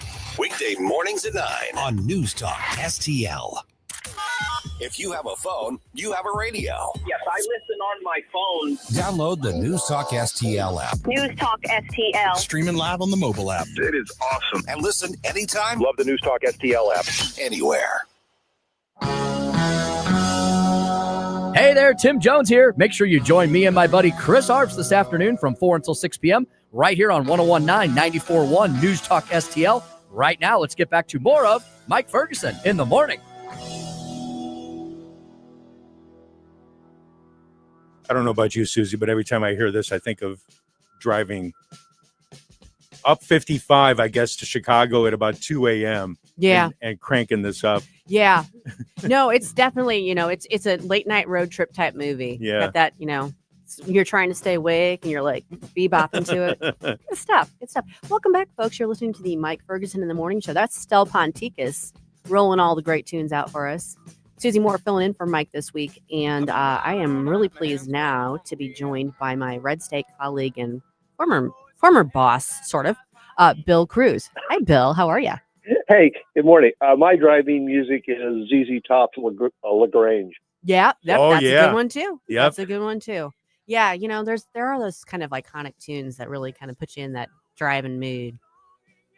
This is one of them. They're driving at 90 miles an hour mood. Yep, exactly. Well, I appreciate you joining us this morning, Bill, because there's so much to talk about, and I can't think of anybody better equipped to kind of give us the lay of the land from a not running around like a chicken with your head cut off perspective.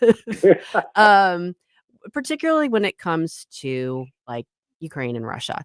For those who don't know, Bill has been not only is he a student of war, he's an Army veteran, and he has been documenting basically the entire war, giving in-depth reports on it. So there's nobody I know that has better insight into what exactly is going on. And Bill, I think the big concern that people have, and I understand it, I think I share it in some respects, is that there seems to be sort of this escalation going on, but by a president who's not there. So tell us, give us your perspective on the decision to go ahead and clear the use of the ATACMS, what that means, what those are, and whether this is truly an escalation or we're just going to sit and sort of, stare at each other until Trump gets in office. I mean, so I am sort of not with a lot of folks to the right on this. Mm-hmm. I mean, to me, the underlying problem with Ukraine, and I think the reason it has dragged out for well over 1,000 days now, is that the Biden White House was convinced that it could manage the level of violence if it just kept Ukraine with enough stuff to keep it in the fight, but not enough stuff to really damage Russia. There's this, to me, this fantasy that at some point a Russia that is going to evolve, that is not aggressive, not trying to go back to the era of Nicholas II, which, quite honestly, if you read Putin's writings, he's not interested in a new Soviet Union. He's interested in a new Russian empire. Mm-hmm. Okay, he's made it very clear he has no use for all these little republics. He wants everything ruled straight out of Moscow, and he's made very clear also that he still has claims to parts of Finland, parts of Sweden, the whole Baltic area, that type of thing. And so my view is, at least from what I'm reading, is that view is fairly deeply ingrained in the Russian upper classes. It's taught in schools. I don't see it going away for a couple of generations, if that. Mm-hmm. But the idea is if you let Ukraine hurt the Russians too bad, then there will be bad feelings down the road, and they will be a perpetual enemy. I guess I don't really buy that. I mean, but getting back to this immediate subject, there is no logical reason why Russian missiles, which right now carry about 40% American components, should be allowed to be fired deep inside of Ukraine at civilian targets. I mean, it clearly has civilian targets. Mm-hmm. And Ukraine is not allowed to use Western missiles, cruise missiles, ballistic missiles, to hit Russian assembly areas, depots, rail yards, that type of thing that directly affect the combat.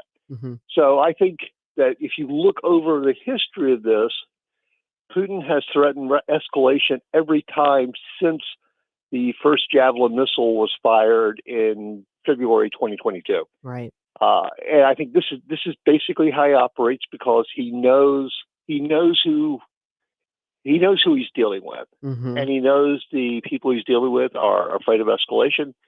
And so I'm just not seeing it. I mean, once again, this is one of those things where you can always say, well, he's got nukes, and if you guess wrong, well, then you got that. But if you follow that logic, you might as well just disband your armed forces and go home, because he's always going to have nukes. Right.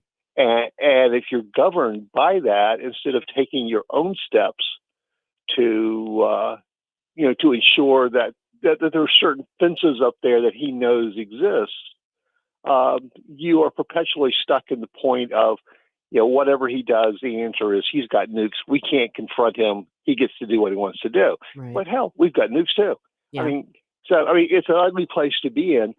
I think I just can't for the life of me see what Russia gains by, for instance, popping a nuke over Ukraine. Right. I mean, you've got the environmental effects, which are going to heavily impact Poland, Romania, et cetera, in addition to Russia. Sure. And I think that it would be a wake-up call for a lot of people when you consider that China has told Russia, don't use them. Yeah. I think we have to also listen to that. So I'm not quite as worried about this as a lot of people are. I think that being able to strike these deep targets could do more to bring Putin to the negotiating table than any diplomacy, because striking oil, the oil depots, striking the rail yards means that the war can't continue, at its current tempo. So that's where I am on it. So there was a big, to-do last, I don't remember what day it was last week, when it was thought that in response, the Russians had launched an ICBM back at Ukraine, and you have since debunked that. Just tell us a little bit about what actually was launched. So it was sort of interesting. I think it was Thursday morning that Dnipro was hit by a single missile strike that had a lot of signatures of an ICBM. And since that point, basically, since that time, our intelligence community, the Europeans, and to a certain extent the Russians, have all basically said, no, this is not an ICBM, and it was actually an intermediate range ballistic missile, which, if you're under it, is sort of a distinction without a difference. Right. But it gave the initial impression that Russia was escalating by using weapons that had been specifically designed to be nuclear for a non-nuclear reason. Now, and there's a lot of question marks there. I mean, it looks like the reentry vehicles it used were probably duds. I mean, not necessarily accidental duds, but it looks like they were inert because there were no secondary explosions. There's a lot of things going on there. But as it turned out, it's a new class of intermediate range ballistic missile. But yes, it caused a great deal of consternation. There was, I think that a lot of us had doubts that it was a ICBM, simply because if they had fired one, there would have been a lot of warnings going off that an ICBM had been fired. Right. And either that, or we've dumped hundreds of trillions of dollars into our warning system over 50 years and got nothing out of it, which could be the case. Could be the case. Could be the case. What is your sense? We've just got a couple minutes here before the break, but I'm going to ask if you can to stick with us for the second segment. But what is your sense of, seems to be this we're kind of all in this weird quasi holding pattern, waiting to see what's going to happen when Trump takes office. What is your best guess as to what that's going to look like? In terms of Ukraine, I think that in the short term, we're seeing Russia make a lot of grabs for ground. I mean, it's generating some clicks on social media, but when you really look at the maps, they are taking small bits of real estate. The two areas they're focused in is getting the Ukrainians out of Russia and getting to the administrative borders of two of the provinces that they have annexed. I think that right now both sides are trying to establish a baseline to basically start talking at some point after Trump takes office. And I think we're beginning to see what the outlines of that will look like. I think that unfortunately, I think it's going to end up very, very close to what the situation looked like on the morning of February 24th, 2022. Right. Status quo ante. Zelensky has made noises about being willing to give up Crimea. Russia has made some noises about demilitarizing Crimea. The question is, both sides have to have a reason to do that, and if either side perceives that it can get what it wants on the battlefield, there's really no reason to negotiate, because you don't negotiate if you think you can win. That's true. That's true. Well, I do think it's interesting that that is for all the knocks on Donald Trump, the perception is that everyone's waiting for him to get there and Yeah, I mean, broker this deal. of course, it's sort of like the thing is though that I think that, and I've heard a couple of Brett podcasts on this. The perception is that he comes out of business not out of politics, and that he's ruthless and will impose his will. I think that's pretty accurate. Could be. And I think the other thing is he has invested a lot of personal capital in claiming that he can end this war, and I can't see him wanting to be laughed at as a loser over not ending it. Good point. I think that we may be going into our last year of this, or it may end up being a frozen conflict where they just like in the Koreas where they aren't shooting, but they aren't at peace. But anything would be a step up, generally speaking, from where we are right now. All right, Bill, we're going to take just a quick break here, and then when we can come back, I want to talk to you a little bit more about what you think the military is going to look like under Trump 2.0. Stick around, folks. You're listening to the Mike Ferguson in the Morning Show here on News Talk STL.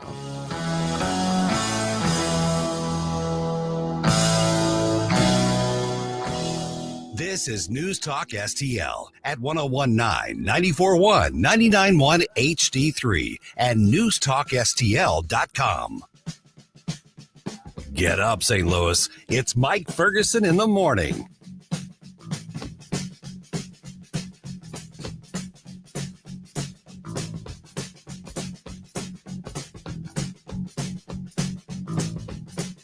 Hey, Tony Colombo here with Tim Jones for our friends Rodney and Jen Wallner, the Wallner home selling team at Berkshire Hathaway, the #1 home selling team in the St. Louis area. And I can say that from firsthand experience. My wife and I were blown away from the results that we saw from working with Rodney and Jen, from selling our old home faster and for more money than we thought possible to finding our family's perfect new home. They over-delivered every step of the way. And right now, it's still very much a seller's market. So, Tim, for folks that have been thinking about selling their home, it's a perfect time to call the Wallners. That's right, Tony. And don't forget, they're licensed in both Missouri and Illinois. So no matter where you are in the metro area, you can put St. Louis's #1 home selling team to work for you. The Wallners' experience and work ethic, second to none.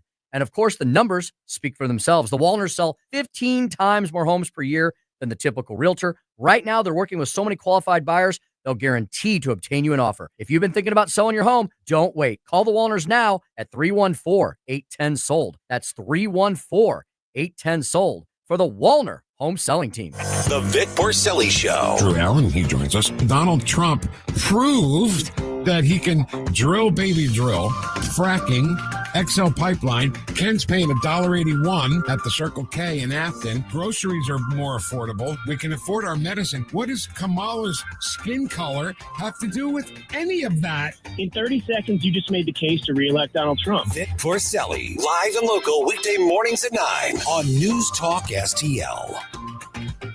Do you owe the IRS $10,000 or more in back taxes? Are you being audited or investigated? Has the IRS sent you a letter demanding payment? You may not owe what they claim. Make this free call to the tax doctor now. Let them negotiate with the IRS on your behalf.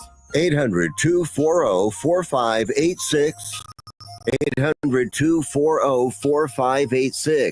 That's 800-240-4586.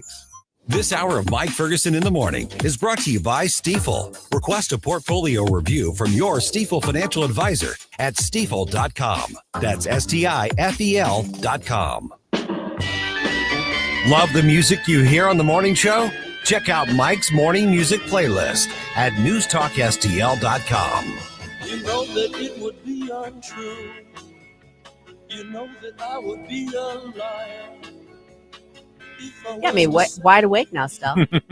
Thank you. Welcome back to the Mike Ferguson in the Morning Show. You're listening to Susie Moore filling in for Mike. I've got Stell playing all the great tunes, and I'm still talking to my Red State colleague, Bill Cruz, also known as Strife, about, the world, what's going on in it, whether we're going to World War III, that sort of thing. But one of the important things that would tie into that is what our military is going to look like under the second Trump administration. And you get the sense that it's going to be quite different than what we've seen lately, right?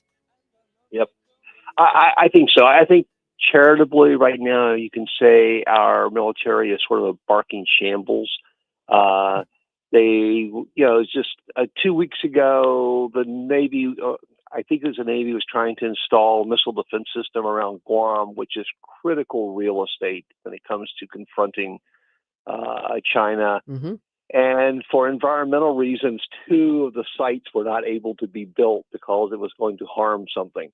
To me, that just boggles the mind. You mean you're thinking that a rain of 1,000 missiles coming in is not going to harm the environment? Right. I mean, and right now, the Navy does not have enough ships to run convoys of oilers to the front line so that actually the airplanes there and the ships there can actually fight. They can't do that and actually fight themselves.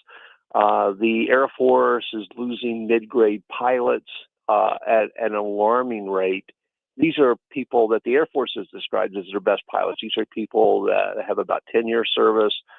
They have maybe some combat deployments, but they've been to all the big training things. They've been to the fighter weapons school. They've been to Red Flag. They've been to all they're really like at the peak of their proficiency. Mm-hmm. And they're bailing and going to the airlines.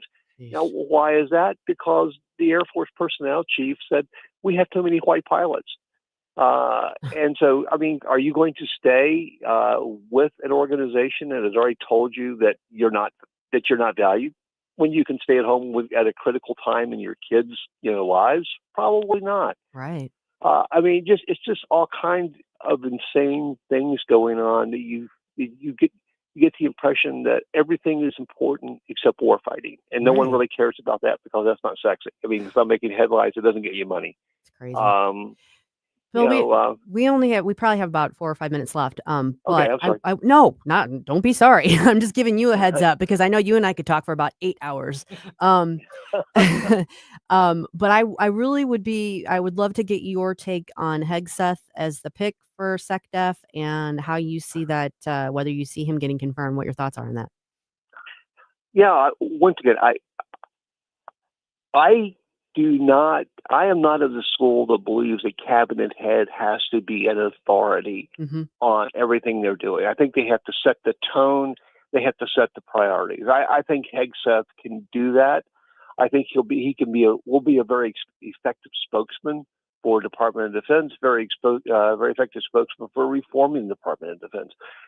What he's going to need is a hard-nosed deputy assistant secretary or deputy secretary and some service chiefs that agree with his priorities, and insulting the higher levels of DoD staff with people that are really down with what he wants to do and understand how the system works.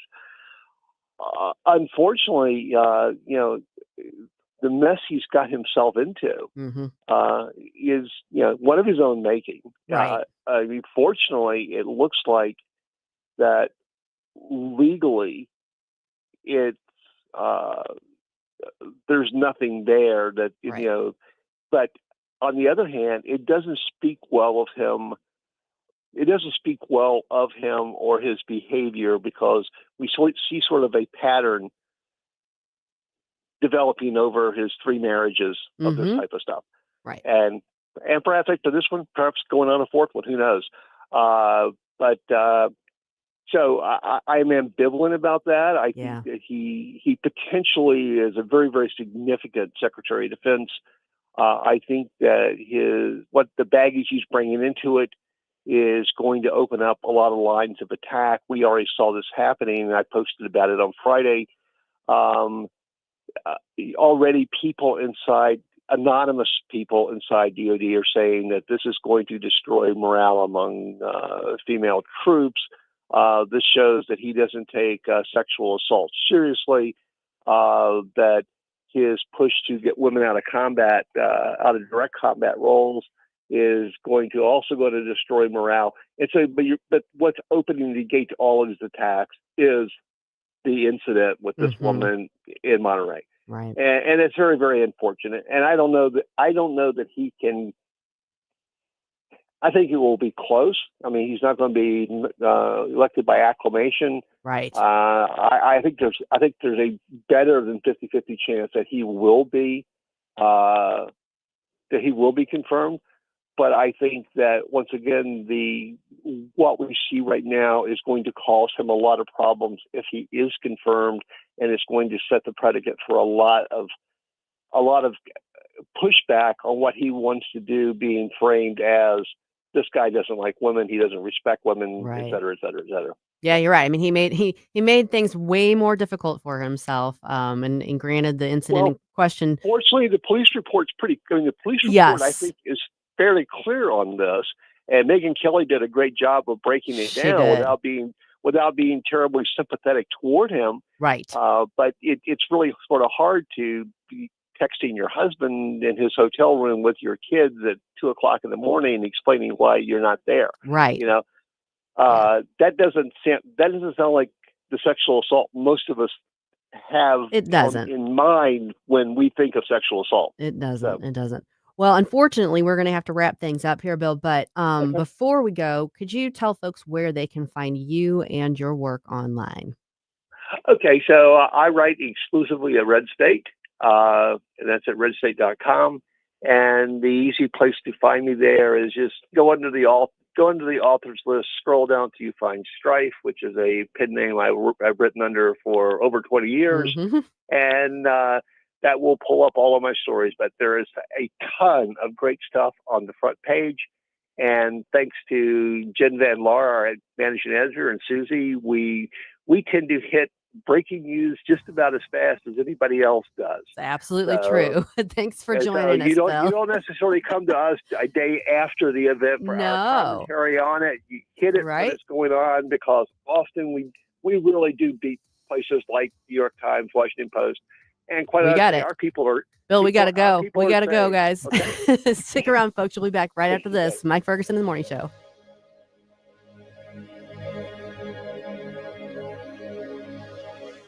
With so much happening. I think it was President Reagan said, we're from the government. We're here to help. So much to talk about. Our education secretary flubbing one of Ronald Reagan's iconic lines. 9 most terrifying words in the English language are, I'm from the government and I'm here to help. You never want to miss a moment. There's nothing about this that shows anything good about Hamas. On air, online, and always on your smart device. The vast majority of those that were taken captive on that day are still there. 1019 and 94.1 News Talk STL.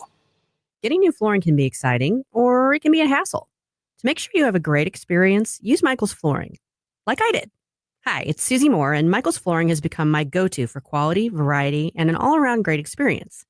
They've been locally owned and operated for more than 30 years. Carpet, hardwood, laminate, ceramic tile, natural stone, luxury vinyl, it doesn't matter. Michael's Flooring is ready to help.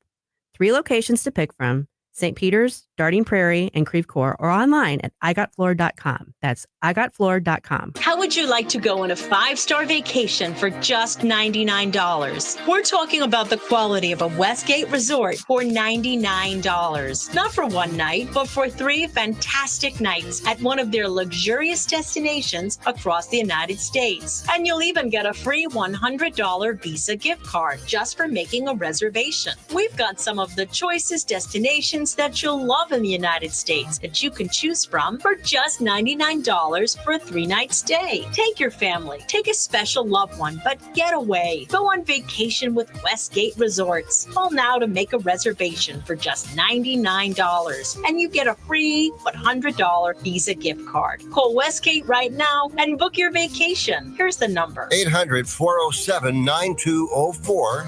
800-407-9204. 800-407-9204. That's 800-407-9204. KLGY HD3 Clayton, K270BW Bellefonte, KNBS Bowling Green. This is News Talk STL at 1019, 94.1, and always streaming at newstalkstl.com. News this hour from townhall.com.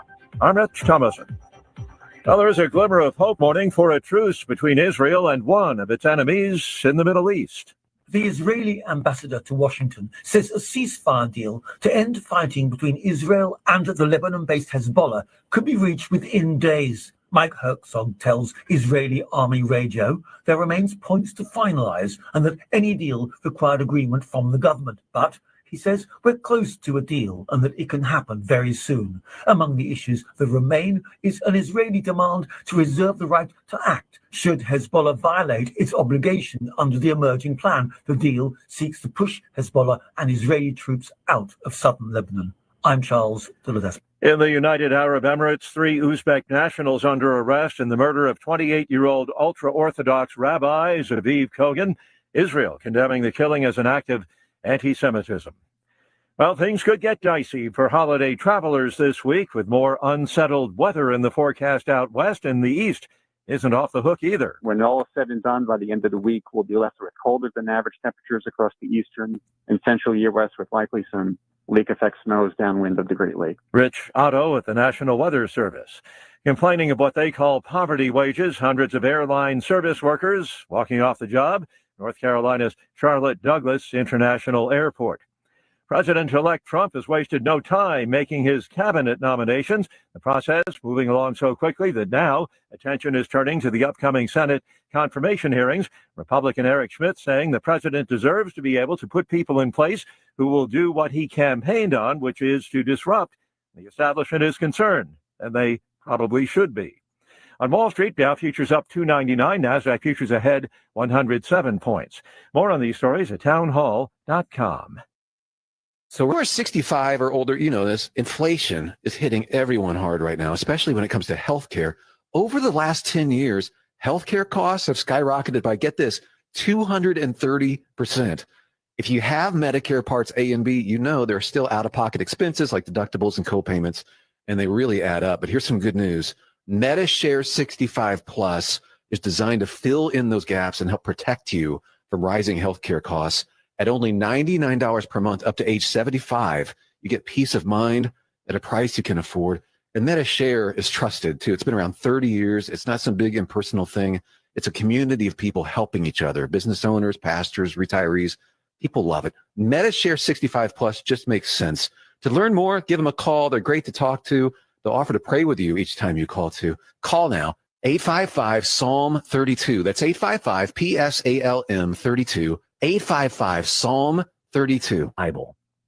From the Michaels Flooring Outlet Weather Center. Topsy-turvy temperatures today with mild weather this morning and then colder air arriving midday, all because of a cold front moving through. Could even see a stray sprinkle or a light shower this morning, but not much. Otherwise, lots of clouds. Temperatures tumble through the 50s into the 40s by mid to late afternoon. Clear and chilly tonight, dropping to 31 early Tuesday morning. Mostly sunny Tuesday afternoon with a high of 48. We're still on track for some rain on Wednesday. That's your first alert forecast. I'm meteorologist Matt Chambers. This hour of News Talk STL brought to you by Senior Memorial. With the average funeral bill being over $9,000, are your loved ones prepared? Call 314-866-8886 or memorialplans.com. Senior Memorial Heritage Protection. Mike Ferguson here. Retirement should be a time you can relax. No more stress from work. But there's one thing you can't forget about when retiring. That's your money. Do you have enough saved to fund your income for life and keep up with inflation? How will you claim your Social Security benefits? And what about long-term care? The ClearPath Wealth Management Group at Stifel is here to help answer all of these questions. You can hear their latest views on the markets and investing during On the Money, hosted by Stifel financial advisors Bob Stockdale and Eric Robert, every Saturday morning at 9, right here on News Talk STL. They can help you get organized, guide you through critical retirement decisions, and create an investment portfolio designed around your needs. To schedule your free retirement plan consultation, go to clearpathinvesting.com. That's clearpathinvesting.com. Or call 636-695-2650, 636-695-2650. Stifel Nicholas and Company Incorporated, member SIPC and NYSE. This hour of Mike Ferguson in the Morning brought to you by Window World. Simply the best for less. 314-993-1800 or visit windowworld.com. Mike Ferguson. You play ball like a girl! Gabe Pfeiffer. I triple dog dare you! Get up! Get up! Can't you hear the alarm? Get up, St. Louis. So it's time to get out of bed. Pour yourself the greatest cup of Kofifi the world has ever seen. Rise up with one voice. drain the swamp, and take back our country. Today's the day we're going to do it, and it's time to do it right now, believe me. Mike Ferguson in the morning on News Talk STL. Get up, this is your cousin. You know what, Stel? Credit to Donald Trump for this. He hung around long enough to turn cool again. It does look that way, exactly. Right? Yeah. Yeah. So welcome in, folks. You're listening to the Mike Ferguson in the Morning Show. Susie Moore filling in for Mike today and tomorrow and Wednesday. Got Stel here with me, and we've got so much to talk about. But I do think it's interesting because, for years, Donald Trump was, famous and popular. He had a popular television show. He was on Oprah. All the celebrities wanted to be seen with him. He was kind of known as sort of a larger than life character. All the Democrats thought he was hot stuff. Absolutely. Everyone wanted to be in his orbit. He was in Home Alone 2 and all, he did lots of cameos. I forgot how many cameos he did. He was on Saturday Night Live a lot, and a lot of times poking fun of himself, which people completely forget. And you go back and you see some of those old scenes and those skits these days, and you're like, oh yeah, he's not literally Hitler. Yeah. Mike and Gabe had talked about the wrestling stuff too, where he had shown up. Absolutely, absolutely. And then he made the grand sin, the great sin, I guess, of getting involved in politics as a Republican, and became Satan, in the eyes of many, and so for 6, 7, 8 years, he was, unless you were, a Trump supporter, he was the great Satan. He was literally Hitler. He was the bad orange man. Everything horrible. Oh my gosh, we're going to lose democracy. We're all going to die. Oh. And it's gone on for so long that Gen Z has kind of come along and been like, you know what? He's kind of funny. He's got that funny little YMCA dance. And now it's like edgy and countercultural to be sitting on the football field or in the stands at a football game and doing your little YMCA, just like we do the Kofifi dance. Yeah. It's wild? It's amazing to look at the turnaround for him. Yeah. And to think it's been since 2015. Big time. And I mean, it's just my window into Gen Z is largely colored by my interaction with my daughter and her friends. But, you get the sense that there are a lot of people from that, in their early 20s, late teens, people that just voted for the first time, maybe this past election, that are like, yeah, I'm actually old enough that I remember when he was in office before, and it wasn't that bad. And they're kind of seeing through the malarkey, if you will. And for a lot of them, they were looking back, realizing, okay, I was just in grade school, or I was in high school when he was in, and it seemed as though things were a lot better. Right. And now when you see statistics come out from folks like Charlie Kirk and I forgot the Pressler guy. Scott Pressler. Scott Pressler in Pennsylvania. When you look at their statistics of how they went after that age group of probably 18 to 30, and they made a strong push and realized a lot of these young adults are going to vote for Trump, even though we thought, so many of us thought, oh no, they really don't like him. They're going to go with Biden. They're going to go with Harris. And it really turned out to be a much different turnout than we thought. I think there was a miscalculation by a lot of people, right and left, an assumption that we're sliding down this slippery slope to the left. We're lurching left. Everything, the Overton window had been moved left, and it was one directional. And there was never going to be a swing back, because in politics, there usually is a swing back. What's happened in recent history is that the swings have been so wide that it seems like we keep going to the extremes. And it's partially because the people on the extreme ends are the ones with the loudest voices. So the people in the middle kind of get lost in a shuffle. And yet they're the ones, the normies, that are like, hey, yeah, let's not go to that extreme. Let's not go to that extreme. They're the ones that are going to keep us from the extremes. And yeah, I mean, there was this assumption that it was just a linear progression and we were just going to keep lurching in one direction. And this election told us, no, that's not necessarily the case. Now, the lesson from that is, just as it swung right this time, it'll swing left again, whether that's at midterms or in 4 years or whatever. it does tend to go back and forth, and you can't take that for granted, which is why your messaging needs to be geared toward substantive issues and not like the latest, hottest trend. And speaking of not taking it for granted, we need to keep, those of us who are supporting what's going on, we need to keep our foot on the gas pedal here. Yeah. Don't let off just because we think, oh, well, November 5th really solved everything. God really answered our prayers. You know what? There's a ton of work that needs to be done, and we need to keep the foot on the gas pedal. That's one of the things that I have appreciated about the transition thus far is that Donald Trump doesn't seem I mean, he seems to be aware of it. He seems to be aware of the fact that, look, I've got a very narrow window of time in which to work. At best, he can assume he's got 2 years of, having all of Congress with him because the midterms could go a different way. So, and he wants to hit the ground running as soon as he is sworn in. He wants to be able to do that. So, of course, people that are opposed to him are unnerved by this. Well, I get that, but that's what happens with elections, and you can't expect someone's going to be elected and then just going to sit back on their heels and dilly-dally around. He doesn't have the time to do that. I know some of the things that he's going to implement are going to be a bit of a shock to people on the left, and I'm empathetic because I know what it's like to be on the right and have people on the left in charge and doing things that it's like, no, don't do that. But I think I'm encouraged by this, and I think the American populace is encouraged by this because if you'll note right now, his transition approval rating, he's like 18 points over. I want to say I just wrote on this yesterday. So there was a CBS YouGov poll that came out. Oh, yeah, I saw that over the weekend. Yeah. And so it's the first one taken since the election. And one of the things they asked about was, and this was like 2,200, I think, of Americans that were surveyed. And one of the things they asked about was his handling of the transition thus far. 59% approval, 41% disapproval. Mm-hmm. It's 18 points. Now, obviously, so it's not a presidential approval rating because he's not the president yet. But that's a pretty high approval rating for Donald Trump.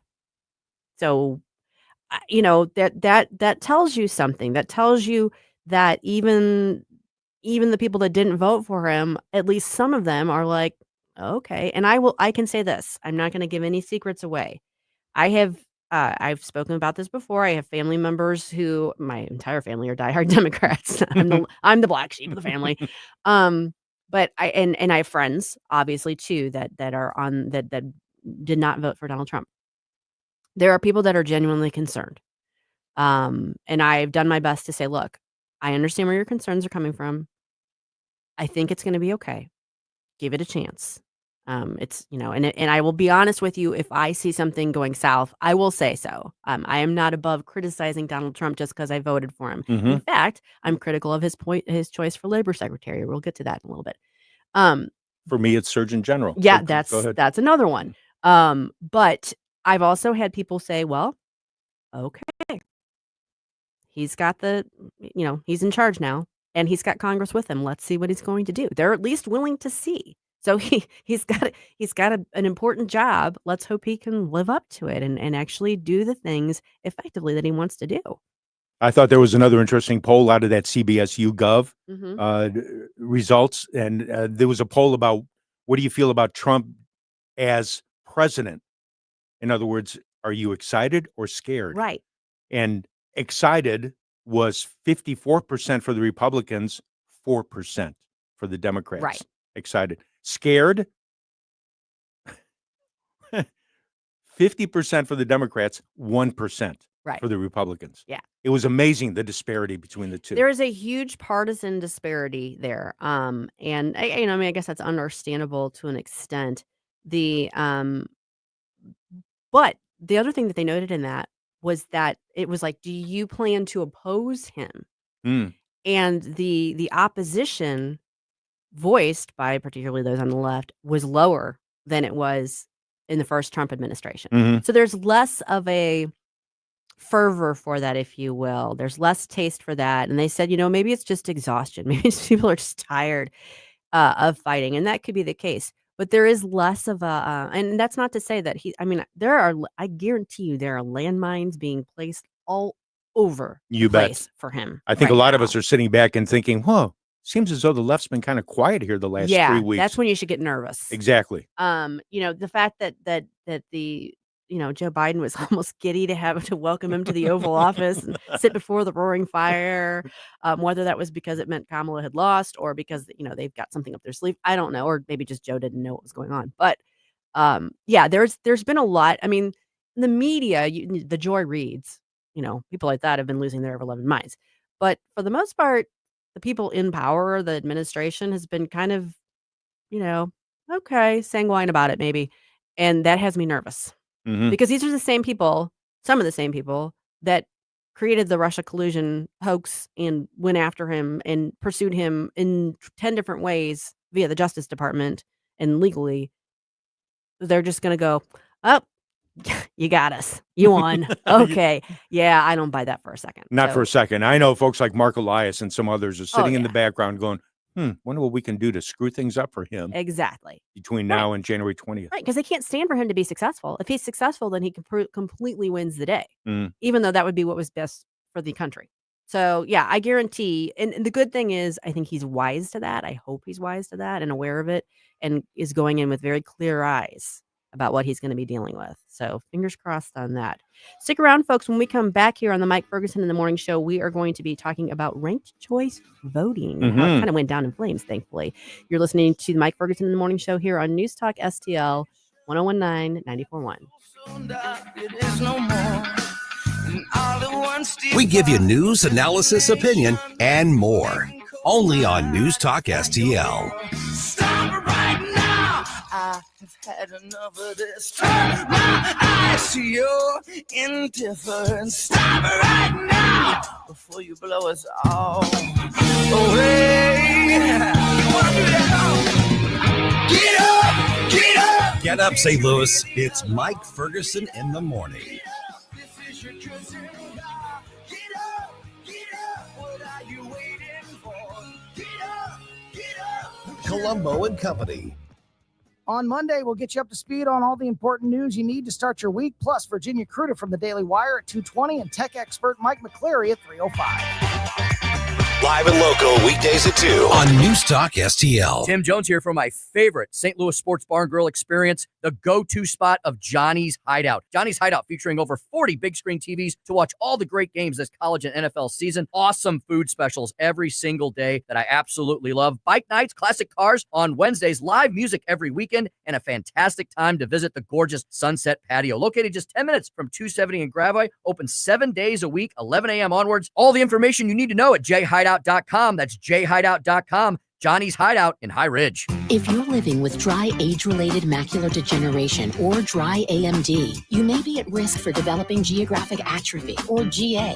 GA can be unpredictable and progress rapidly, leading to irreversible vision loss. Now there's something you can do to slow it down, get it going slower. Izervay is proven to slow GA progression. Izervay gets GA going slower. Izervay or avacincaptad pagel is a prescription eye injection used to treat GA. Don't take it if you have an infection or active swelling in or around your eye. Izervay can cause eye infection, retinal detachment, or increased risk of wet AMD. Izervay may temporarily increase eye pressure. Your vision may be impaired after an eye injection or exam. Don't delay. Ask your doctor about Izervay today. Izervay gets GA going slower. Visit Izervay.com. That's IZERVAY.com. Paid for by Estella's Pharma. I really like all the things you're saying. News, analysis, opinion. Thank you very, very much. News Talk STL.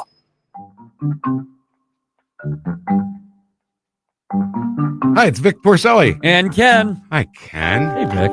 Ken and I are on every Monday through Friday, 9 to 11, right here on News Talk STL. Right now, you're listening to Mike Ferguson in the morning on 1019 and 94.1 News Talk STL. Whoosh, my morning people.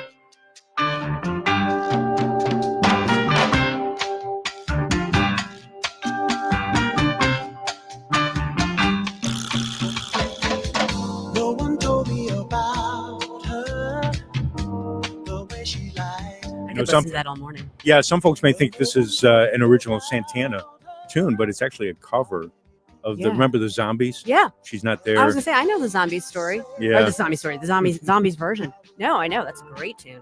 Great tune. Yeah, and so I'm just going to sit here and dance all morning. Okay. Yeah. It makes for great radio, right? But you're listening to good music, So you're also listening to Susie Moore filling in for Mike Ferguson on the Mike Ferguson in the Morning show here on News Talk STL. I got Stell playing all the groovy tunes and helping us make our way through the morning. We dodged a bullet here in Missouri in the election. Not all of them, unfortunately, but we did dodge a bullet on ranked choice voting. Yeah, we did. Well, and I shouldn't say, maybe it's not dodging a bullet because this was an affirmative measure. This measure was designed to say that in Missouri, in the Missouri Constitution, only citizens can vote, and we're not going to implement ranked choice voting. That passed. So that's a good thing. For those who aren't familiar with ranked choice voting, I'm not even going to try to explain it because it's convoluted. But basically, when you go into the voting booth, instead of casting your one and only vote for the one and only candidate that you want, you basically rank your candidates in order. And then they tabulate everything, and then they kind of weed out stuff. And It's like a process of elimination. It gives weird weighting to things, and they have it in Alaska. Many in Alaska will say that is why in 2022, Mary Peltola, the Democrat, ended up winning and beating Nick Begich for it to be their representative. And they tried to do away with it in Alaska. They had it on the ballot this year in Alaska and missed it by that much. Was it 600 and some votes? I mean, it was a razor thin margin, so much so that they are actually going to do a recount. Okay. So there's still hope that they could actually, because they were going to repeal it. And they said if the recount doesn't win it for them, they will go ahead and revisit it again in 2026. But it was on the ballot in a lot of places. It was on the ballot in Missouri, and we, of course, said no, we're not going to do that. Glad for that. But here's some of the other places that it went down in flames: Arizona, Colorado, Idaho, Montana, Nevada, Oregon, and South Dakota.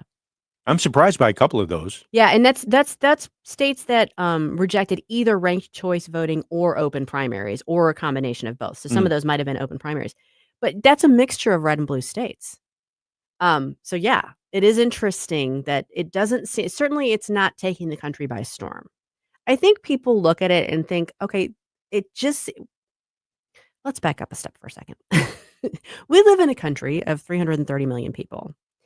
In a busy election year, in a general election year, a presidential election year, we may have 160 million people voting, close to that. So it's a lot, but we used to, way before technology got, as advanced as it is, somehow we used to be able to count the votes pretty much the night of the election and know by morning who the next president was going to be. And yes, there are more people and there are more people voting, but we seem to have made it more and more complicated and added more and more layers into the process. And all that does is invite skepticism. I mean, it opens up the opportunity for people who are, have nefarious a nefarious agenda to mess with things. You have a situation where, we got to this point where it was like, oh, we can do it all by machine now. And then after a couple of rounds of that, people were like, wait a second, the machines can be manipulated too. And now people don't put a lot of faith in the accuracy of the machines for good reason.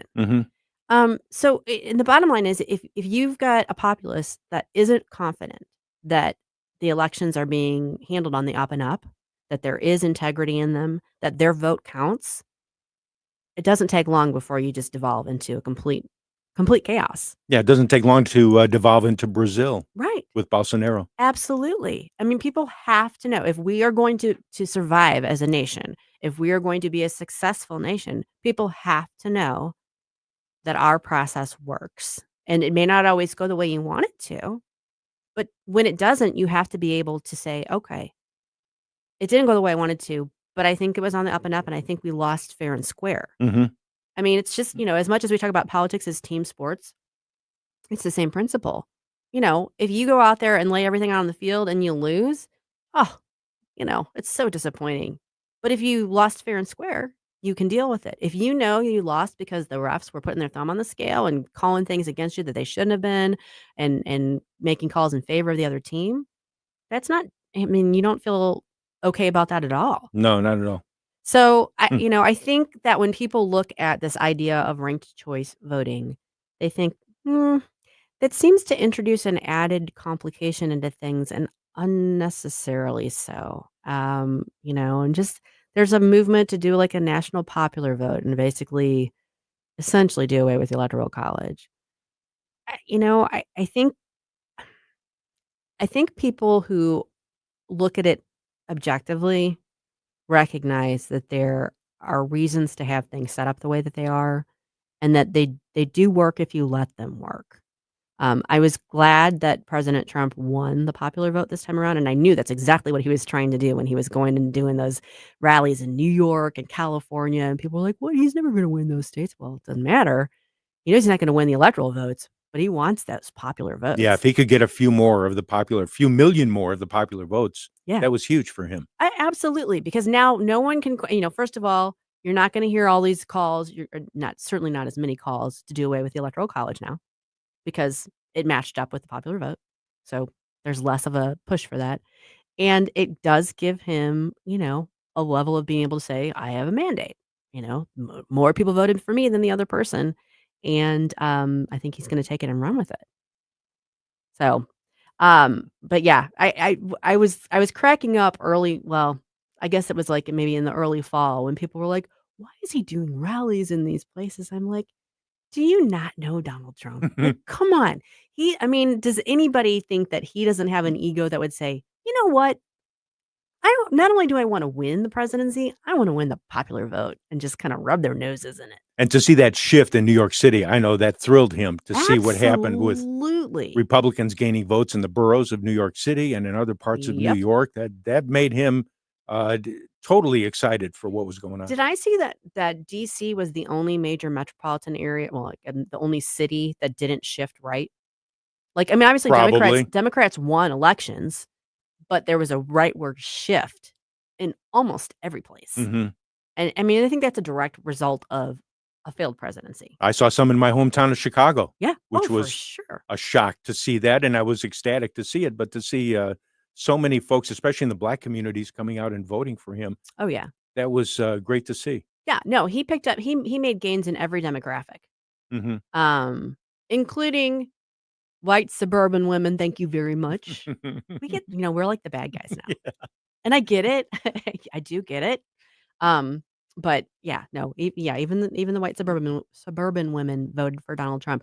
Um, so yeah, I do think that there's one of the things I hope that this administration does is, to the extent it can on the federal level. Obviously, our some of our elections are handled by the states, but I really want to see them shore up election integrity and kind of put in place protections that make sure that everyone who's eligible to vote can vote, but only the people who are eligible to vote can vote.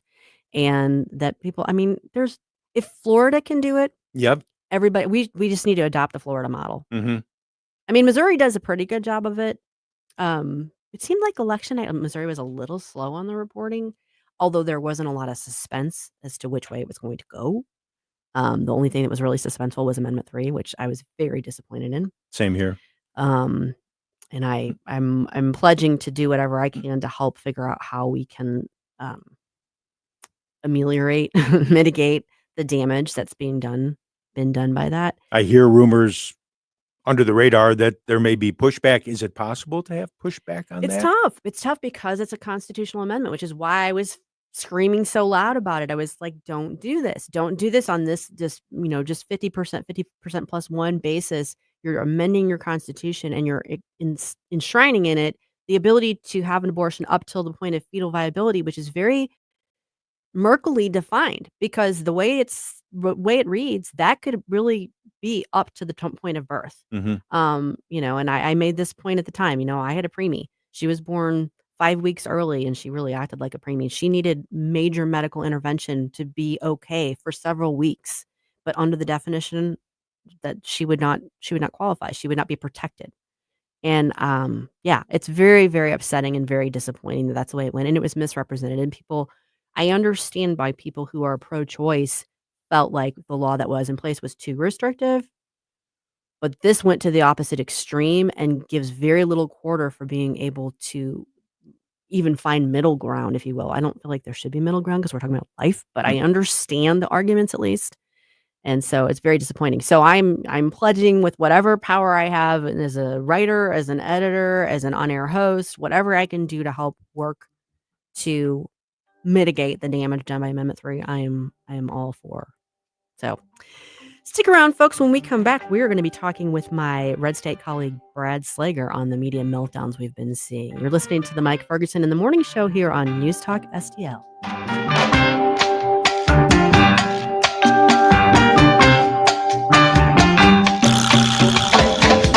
No one told me about her, the way she lied.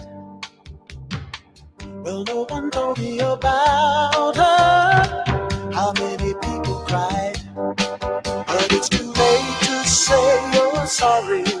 How would I know? Why should I care? Please don't bother trying to find her. She's not there. Nobody told me about her. Like and subscribe to us on Rumble. News Talk STL. Well, no one told me about her. Though they all knew. Mike Ferguson in the morning. Made to say you're sorry. How would I know?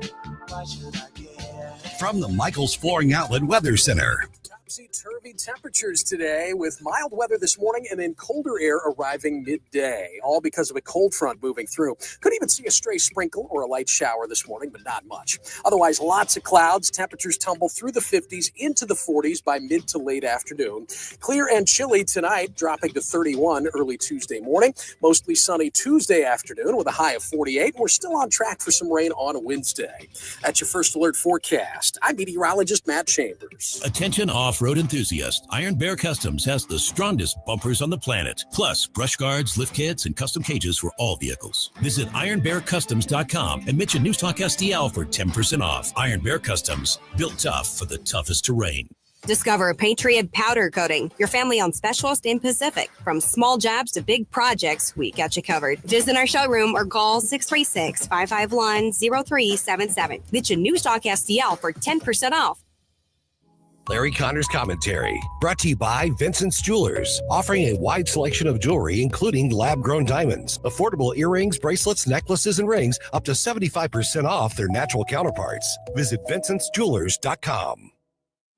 This is Larry Connor's Commentary on News Talk STL. It's the start of a new week. That means that Vivek Ramaswamy and Elon Musk are still busy cutting the fat from our government. This idea of creating DOGE, the Department of Government Efficiency, is outstanding. Do you know how some of your money is being spent? I'm going to tell you, you're not going to be happy, but you will be happy that Trump has DOGE in place and Musk and Ramaswamy will take care of it. Let me give you a couple examples. $120,000 to study why prisoners want to get out of jail. Really? I would have paid less than that, and I would have gotten the answer quicker. $1.5 million to encourage New Yorkers to play more video games. Why? $100,000 to find out, and I'll admit to you right now, this is one I could personally be involved in. If sunfish are more aggressive if you give them gin or if you give them tequila. $700,000 to find that out. Yep, this is how your money is being misspent. Welcome to the new Trump world. Get more Larry Connors on Larry Connors USA. Tonight at 6 on News Talk STL. My sponsor, Wellington Environmental, has helped thousands deal with hazardous materials. Hospitals, offices, schools, even homes. Here's something new. Wellington now offers dustless blasting. This is just like sandblasting, but without all the dust and emissions. Wellington uses everything from ground glass, walnuts, corn, even dry ice pellets. One university had Wellington remove their parking lot striping because dustless blasting is fast and it does not damage the concrete. So as a business or homeowner, I'm sure you could use this process. Industrial tanks, swimming pools, graffiti on buildings. And in fact, Wellington is blasting a Texaco station that will be revised as an historic building. Check the website for details and photos. WellingtonSTL.com. WellingtonSTL.com. Ready to explore the underwater world? Great American Divers, your veteran-owned local scuba center, is making waves with incredible offers. Get $50 off any new open water course when you mention News Talk STL. And mark your calendars. November 8th and 9th is our massive fall sale. Everything in store on sale, plus our huge swap and sale event for quality used gear. Daddy certification, equipment repairs, we got it all. Our experienced staff is passionate about teaching, and we're the only center in the area with our own indoor heated pool. Visit GreatAmericanDivers.com today. Great American Divers, where adventure runs deep. What happens next? The outcome of this election is not what we wanted. Happens right here. My entire administration worked with his team to ensure a peaceful and orderly transition. 1019 and 94.1 News Talk STL.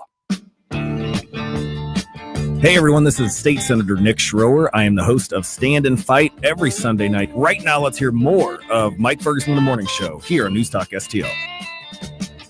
You get a shiver in the dark, it's raining in the park, but meantime. Sound of the river, you stop and you hold everything. I'm having headphone issues. Are you? Yeah. They just got kind of like bent up, kind of funny, and I couldn't get them on my head right. So that's kind of what I'm having. Welcome to Monday. Hey, you're listening to the Mike Ferguson in the Morning Show. Susie Moore filling in for Mike right now. And we are joined now by my Red State colleague, Brad Slager. Hello, Brad. How are we doing today? I'm here to make your Monday even worse if possible. Thank you, Florida man. I'm looking forward to you doing so. Yeah, other than having some headset issues, we're doing great. And I'm actually awake. Stella's helping me stay awake with this great music that he's playing, so that's a good thing too. It's a little early. It's we're an hour behind you, so it's even earlier here. Yeah, I know. I'm not allowed to complain about it. I know. Well, when I asked you if you would join us, I was like, yeah, I know this is kind of early for Brett, but he is on the East Coast, so hopefully it's not too early. And I do appreciate you joining us because there's been so much to talk about in the past couple of weeks, particularly. There always is, but since the election, particularly regarding media meltdowns and what all is going on with them. I explained to people earlier, but you are our media guru at Red State. You write for Red State and Town Hall, and a lot of your coverage, not all of it, but a lot of your coverage has to do with the legacy media and the various goings on in it, and certainly the meltdowns that we've been seeing. One of the biggest things I noticed you wrote about this the other day. There's been this consternation about what are we going to do if Trump comes into office and makes good on his promise to have mass deportations? What are we going to do? Or as you put it, who's going to pick our fruit? Who's going to pick our cotton? Yeah, it's a favorite of the press. I've seen this from the likes of Christine Welker, Jake Tapper. This is kind of their go-to narrative. We have to have these underpaid immigrants to keep our food supply going. And my first place that I go to mentally is, how were we eating before we had this influx of immigrants for the last 4 years? Right. Somehow we managed to get food in the grocery stores, and they keep trying to tell us too, this is going to raise prices, except we've seen a massive increase in prices while we get a massive influx right of immigrants. So if we kick them out, they get it both ways. Prices go up when everyone arrives. They're going to go up if we kick them out. It's like, well, what's the damn difference? They're here illegally. That's the part that they always want to gloss over. Yeah. And they don't also address the issue of the employers hiring people that are illegals, which itself is illegal. So now you're compounding their very excuse. And they don't want to address the reality that they're in place. It's just, well, we need cheap food. Right. And then the next step then I go to is, what happened to this minimum wage push you guys all were passionate about for the last few years. Wait a Livable second. You wage you and all expect that. them to be consistent, Brad? Come on now.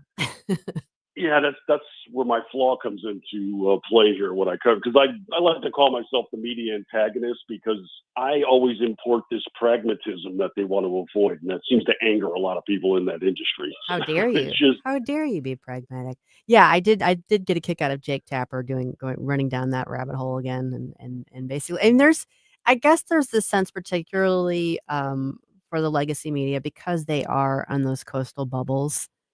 There's this sort of disconnect from, okay, you're looking at this purely as, wait, you're threatening to take away our slave labor, and not thinking about the impact of this huge influx of people who don't have means, who need to be dependent on whatever they can be when they get here, and the drag that has on the vast majority of Americans who don't live in your little coastal bubbles.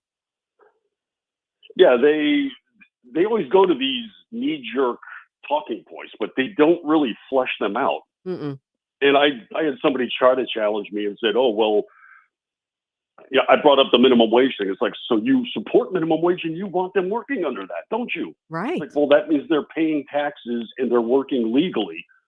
Yes, that's what I want. I want them to be legal citizens and Right. contributing to society like everybody else, not Do working things under the the right table, way. being underpaid and threatened in the workplace because they have no protections. Exactly. I know. Well, far be it from the media to think things through to their logical conclusion. Like, for instance, MSNBC. They seem to have not really, seems like they went so far out on that limb. Now it's being sawed off behind them. And there's some big moves about to take place with Comcast, aren't there? Yes, November has been very, very tough on MSNBC in general, starting with the election. Mm-hmm. They had an absolute meltdown. It was kind of funny. On election night, they were bragging, "Hey, we had better ratings than CNN, first time with any election." And I didn't really want to break it to them, but it was like, it's probably a lot of conservatives that went to watch you guys lose your mind. Looking for the meltdowns. Exactly. Yes. I think there are a lot of late tune-ins that night, but I don't have the exact figures to back that up. But ever since then, it's been just a horror show for them because, yes, Comcast, they were hinting at this beforehand, and CNN's got a little bit of something going on as well. I think a lot of networks and outlets were waiting for the election and afterwards taking action. So CNN is prepping what some are saying hundreds of layoffs are ahead, including on-air talent. Yep. Washington Post is back to hinting at more jobs being lost there. And now MSNBC is going to be part of a clutch of cable channels that are being spun off by Comcast. And everybody at MSNBC is now walking on eggshells at the network. Nobody knows what's ahead. Will there be layoffs? This is going to be such a divorce. They're even talking about the need to drop NBC from the name of the network. They have to rename the entire entity now. Yep. Because that was one of my questions. How much connective tissue is going to remain with NBC News and the cable channel when they spin it off? And now it looks like they're really trying to do a full separation. Yeah, that's going to be interesting to watch it play out. I know one of the big stories last week was the fact that Rachel Maddow was going to be taking a pay cut from from $30 million a year to $25 million a year. The poor girl. Which it's actually mind-boggling when you realize that that's for doing one show a week. Yeah. This is also, mind you, the same woman that likes to complain about people and their part-time salaries. Right. I have a hard time listening to that lecture from you right now. I have a hard time. $25 million for part-time work. I'll take that. Right. I have a hard time figuring out how she got to the point where she was, worth that in the eyes of the network. I mean, I realize she's one of their, their key hosts, and she's one of their big draws, using the word big loosely. But I mean, that's a lot of money to be paying somebody, one particular host. I mean, maybe that's on par with what others are getting, but that just seems like Not a lot. really. No, she is the biggest draw there. I'll give her that. Mm-hmm. But her Monday show generally sits in the top 10 with the news networks.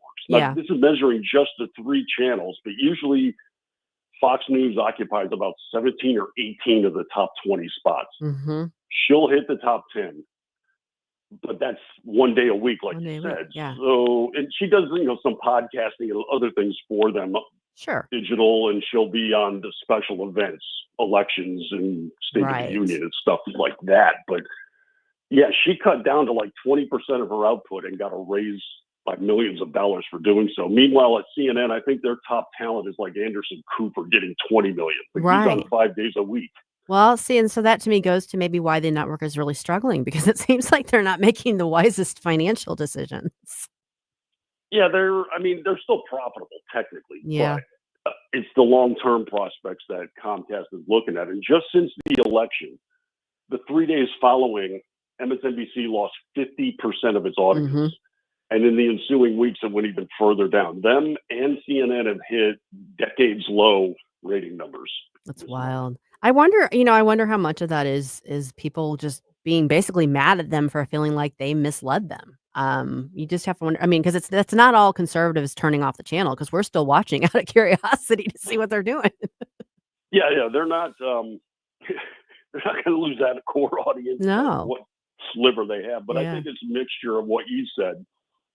That I think a certain amount of them feel like they were either misled or their narrative led to the loss. But I think there's a lot of delusion going on where there's people thinking they coddled Donald Trump. I keep hearing this, how the media normalized Trump and helped him win the election. Like, where were you watching your news? Because no, Crazy. they were pro Kamala 100%. I mean, Hey, Brad, Take the- we're going to have to take a break, but are you available to stick around for the next segment? We'd love to talk to you a little bit more about some of these other goings on. yeah, sure. All right, stick around. We'll be back right after this, folks, here on the Mike Ferguson in the Morning Show on News Talk STL.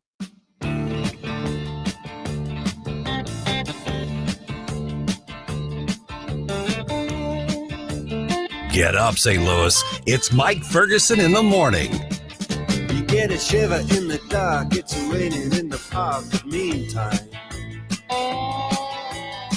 sound of the river, you stop and you hold everything.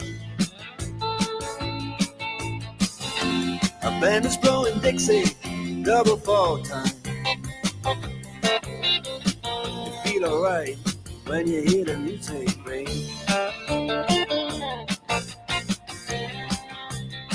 Well, now you step inside, but you don't see too many faces.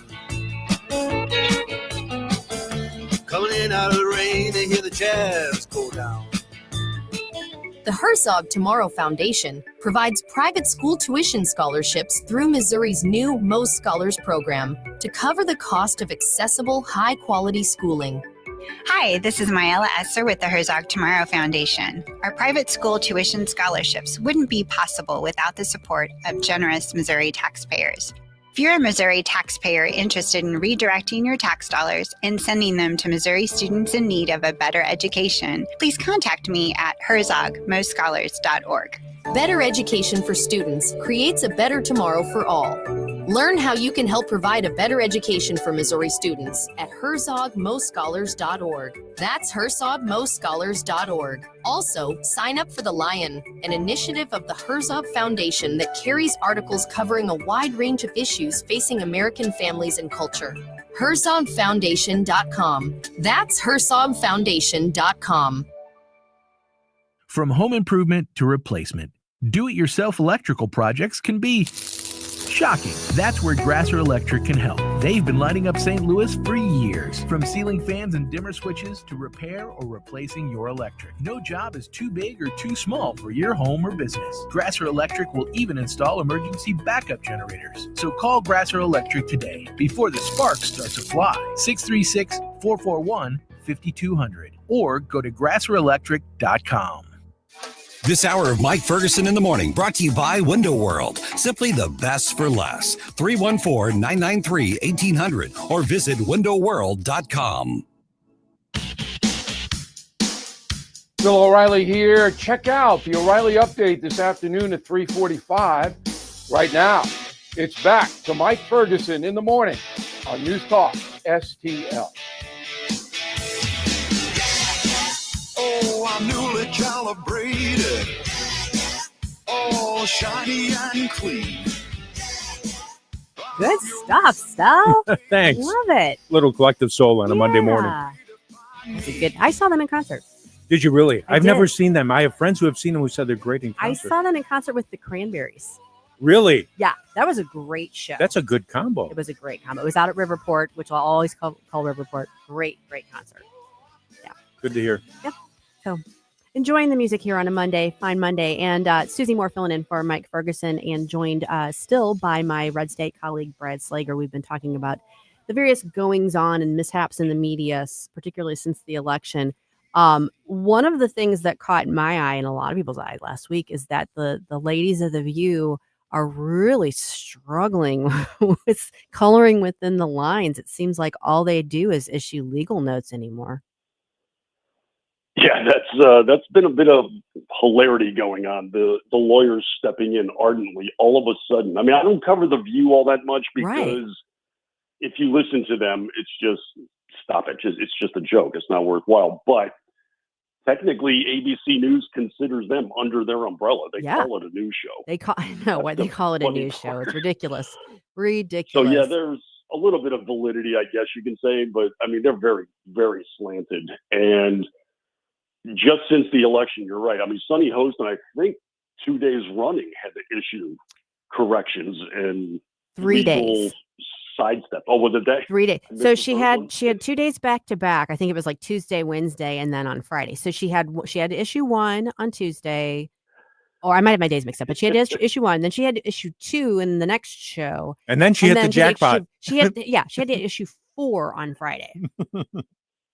So I mean, that right there illustrates so much, does it not? I mean, this is.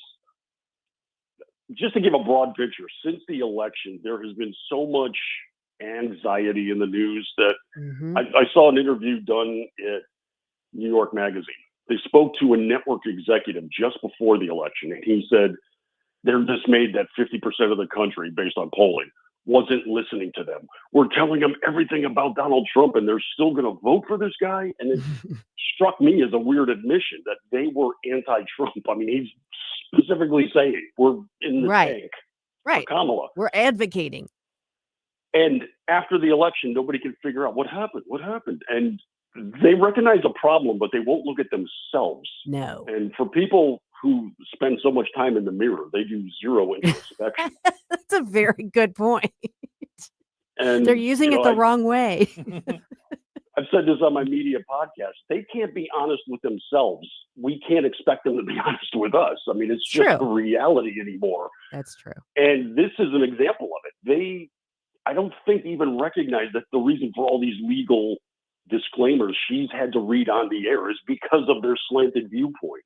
You know, it hasn't registered. And this is across the board, too. It's not just The View. Right. I've seen a number of outlets that are still going down this road, still just badgering Trump reflexively. They're still doing it at MSNBC. It's like, this is the very thing. How do you not see the problem?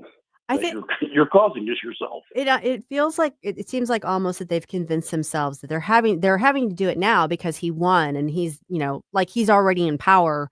And so they're having to kowtow, as opposed to the fact that they're saying things that legally could get them in hot water. I mean, as an editor, one of my biggest concerns when I'm, looking over content is to make sure that we're not going to get ourselves in hot water. And why the ladies of The View in particular seem to be oblivious to the fact that they're way out over their skis. I don't know. Well, I think it's because, especially for the last 4 years, they've been pro-Democrat, pro-Biden. So they're not going to incur any kind of blowback from the administration. But Trump has already voiced that. They say he's going after opponents, but what he's really saying is, if the media lies, we're going to counter. We're going to go after the lies. Hold them accountable. That's what the lawyers are recognizing. Yeah. So, but this is, I think one of the bigger problems overall for the press is this. When they're looking at the results of the election, they're not saying, what did we do wrong? They're blaming the audience. If you look at all the narratives that they've been discussing about the election, that the American people were too stupid to realize it, that Trump won the uneducated voters, which is their shaded language. They keep talking about how they're going to social media for misinformation and lies. And, they're not listening to our noble truth. Then last week, what did we see take place? They got a gaggle of press outside of Mar-a-Lago. Right. They reported a medical issue. We saw ambulances leaving Mar-a-Lago, and Donald Trump is physically in trouble. And within half an hour, it was debunked. It was only J.D. Vance and his motorcade leaving. But they ran to social media with that misinformation. They lied about it. It blew up for about an hour. Mm-hmm. They got debunked by the people on social media. Yep. The ones that they're decrying is giving lies out there. They said, idiots, that was Vance and his team leaving. He's in a meeting. Yep. I mean, there's no crises. So there's the press lying and going to social media, doing the very thing they complained about. Yeah. That sums up the press right there. You're absolutely right. And you're right. It was the regular people that held them accountable. I know we saw those reports and we were like, wait, is there a problem? And what did we do? We waited till we got information. So we didn't run a story on it because it was based on just these rumors and innuendos, which turned out to be, as you pointed out, debunked.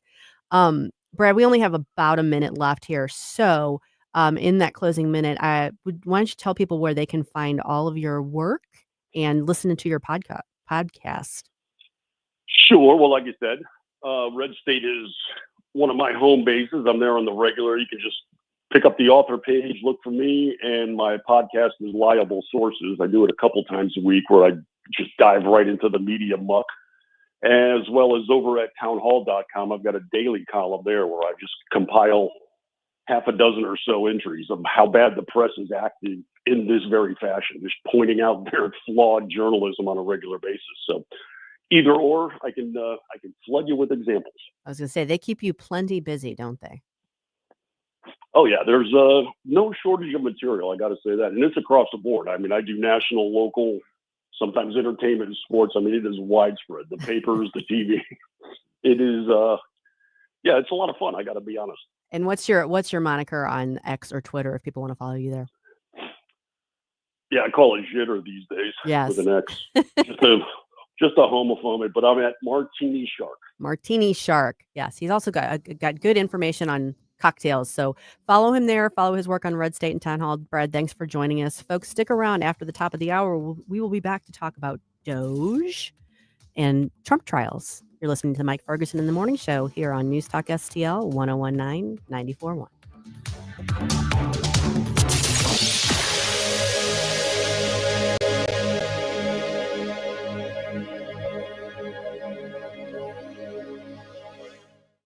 Number one for live and local conservative talk. I've been a registered Democrat for 28 years. I'm really glad you're talking about this. You gotta love these idiots out here. They think we're all stupid, I guess. News, analysis, opinion. Totally agree on that. I disagree with you. It's over. Very upset. Thanks for taking my call. Thanks for taking my call. Thank you for taking my call. Thank you very much for taking my call. Wanted to ask you really quick. Is there room on the bandwagon for me? 1019 and 94.1 News Talk STL.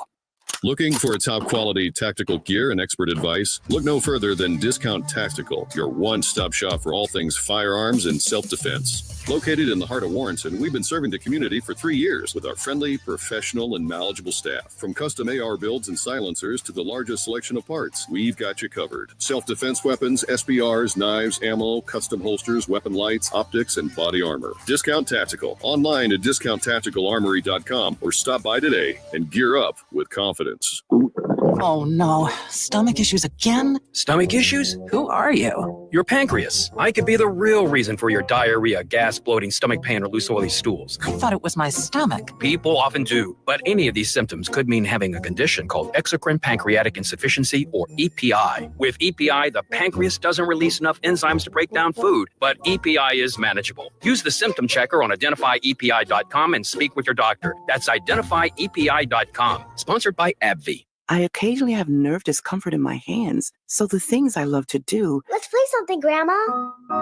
became difficult as I got older. If you have occasional stabbing and burning in your hands and feet, try Nervive Nerve Relief. Nervive's clinically studied dose of alpha-lipoic acid reduces occasional nerve discomfort in as little as 7 days with continued daily use. Say yes to healthy nerves with Nervive Nerve Relief. These statements have not been evaluated by the Food and Drug Administration. This product is not intended to diagnose, treat, cure, or prevent any disease. KLGY HD3 Clayton, K270BW Bellefonte, KNBS Bowling Green. This is News Talk STL at 1019, 94.1, and always streaming at newstalkstl.com. News this hour from townhall.com. I'm Rich Thomason.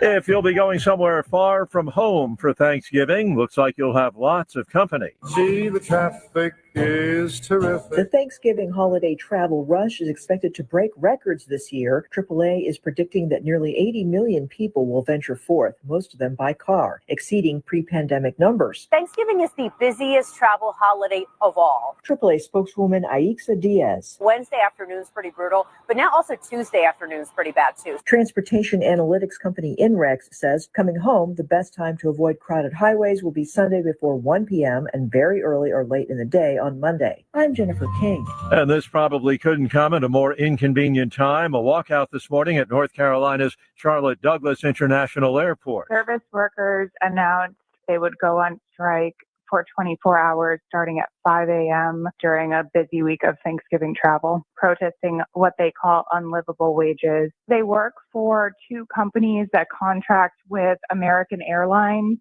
They provide services like cleaning interiors of the planes, removing trash, and escorting passengers in wheelchairs. That's correspondent Leah Skeen. The Senate gearing up for confirmation hearings for President-elect Trump's cabinet nominees now that Mr. Trump has finished selecting his nominees. It is a diverse group. It includes former Democrats as well as traditional elected Republicans offering a range of ideological views. In the words of former House Speaker Newt Gingrich, a strong cabinet by definition means you're going to have people with different opinions and different skills. On Wall Street this morning, stock futures have been in positive territory all morning long. The Dow futures up 374 points. NASDAQ futures ahead 167. More on these stories at townhall.com. If you are 65 or older, you know this. Inflation is hitting everyone hard right now, especially when it comes to healthcare. Over the last 10 years, healthcare costs have skyrocketed by, get this, 230%. If you have Medicare Parts A and B, you know there are still out-of-pocket expenses like deductibles and co-payments, and they really add up. But here's some good news. MediShare 65 Plus is designed to fill in those gaps and help protect you from rising healthcare costs. At only $99 per month up to age 75, you get peace of mind at a price you can afford. And MediShare is trusted, too. It's been around 30 years. It's not some big impersonal thing. It's a community of people helping each other, business owners, pastors, retirees. People love it. MediShare 65 Plus just makes sense. To learn more, give them a call. They're great to talk to. They'll offer to pray with you each time you call to. Call now, 855-PSALM-32. That's 855-PSALM-32. 855-PSALM-32. From the Michaels Flooring Outlet Weather Center. Topsy-turvy temperatures today with mild weather this morning and then colder air arriving midday, all because of a cold front moving through. Could even see a stray sprinkle or a light shower this morning, but not much. Otherwise, lots of clouds. Temperatures tumble through the 50s into the 40s by mid to late afternoon. Clear and chilly tonight, dropping to 31 early Tuesday morning. Mostly sunny Tuesday afternoon with a high of 48. We're still on track for some rain on Wednesday. That's your first alert forecast. I'm meteorologist Matt Chambers. This hour of News Talk STL, brought to you by Jewels on Hampton, paying some of the highest prices for your gold, silver, diamonds, and more. Call 314-752-5000 or visit jewelsonhampton.com.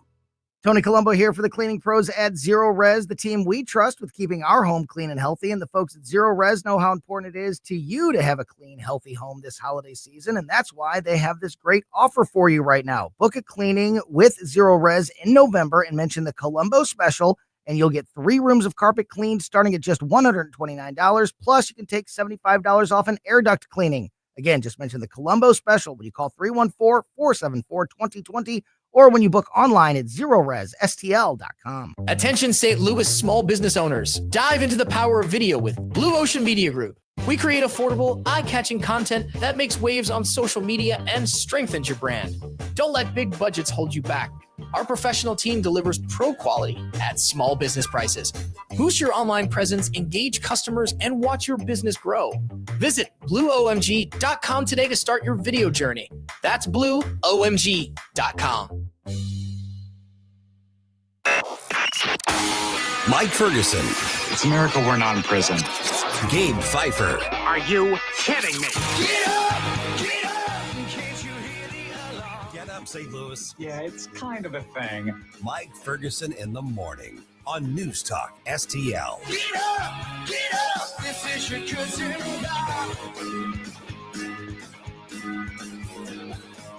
We're already into the third hour, aren't we? We are. Wow. Still, it's been flying by. We must be having fun. And, for folks getting up right now, you may not realize, I think it's warmer now than it was last night. Yeah, it did. It warmed up a little bit, but then the bottom's going to drop out. All right. We're going to be heading into a cold Thanksgiving, as I understand it. Not that I'm a weather person. I am, however, a fill-in host. Susie Moore filling in for Mike Ferguson today on the Mike Ferguson in the Morning Show. Joined here by Stel Ponticus, who is keeping me upright, keeping us out of the ditches, as they say. I want to talk about Doge. That's a big topic right now. But before I get to that, I didn't want to forget to do this. Over the weekend, I think it was Saturday night, came some sad news and kind of unexpected because I don't think he'd been sick. Chuck Woolery passed away. Oh, my goodness. I was going to talk about that in 2 and 2. Yeah, exactly. I mean, who can hear that name, think of Chuck Woolery and not think of we'll be back 2 and 2. I didn't realize this until, he passed and it was written up in one of the media outlets. I didn't realize he was the original host of Wheel of Fortune. Oh, okay. Because the headline was original Wheel of Fortune host passes away. And I'm like, did they screw up? Did they confuse? Did they conflate Chuck Woolery with Pat Sajak? Because both of them have been rather outspoken conservatives in their later years and kind of become social media, not influencers, but, notable on social media and involved in the conservative movement. So I thought, did they screw up? No, they didn't. Chuck Woolery did. He was the original host of Wheel of Fortune from like 75 to 81, which I was a little kid then, so I guess I just wasn't watching. I don't remember that at all. My first acquaintance with him was Love Connection, which was such a great show. Oh, yeah, that was a lot of fun to watch. Yeah. I mean, it was like right after the news in the evening, so like 10:30, Yeah, it might have been. night. Yeah, it might have been. Yeah, and it was just kind of it was an update of the dating game. It was the same principle basically, but that show ran for I want to say like 10 or 11 years. It was and he was the perfect host for it. Good looking guy. Always had kind of like the funny little facial expressions to turn to the camera when somebody said something a little wackadoo or whatever. But never really always kept his composure. And in recent years, yeah, he's been involved in the conservative movement. I know I saw him at CPAC once, probably a decade ago, and was like, "That's Chuck Woolery! Oh my gosh!" He followed me on Twitter, and we didn't interact, but I was like, "Well, I'm followed by Chuck Woolery. Aren't I important and special?" So I was very sad to see that. I figured he was probably pushing 80. He's 83, and they haven't, I don't think, said yet what happened. It seemed like it was sudden. His podcast partner, I guess, was with him and said he just started saying that he was having trouble breathing and collapsed. Or maybe went to lay down and just, So sad news. And I didn't want to let the show pass without mentioning it because he was kind of a mainstay of the culture and sad to see the news. So one of the more interesting facets of the 2024 presidential election was the emergence of the surrogates, the sort of out of the ordinary surrogates.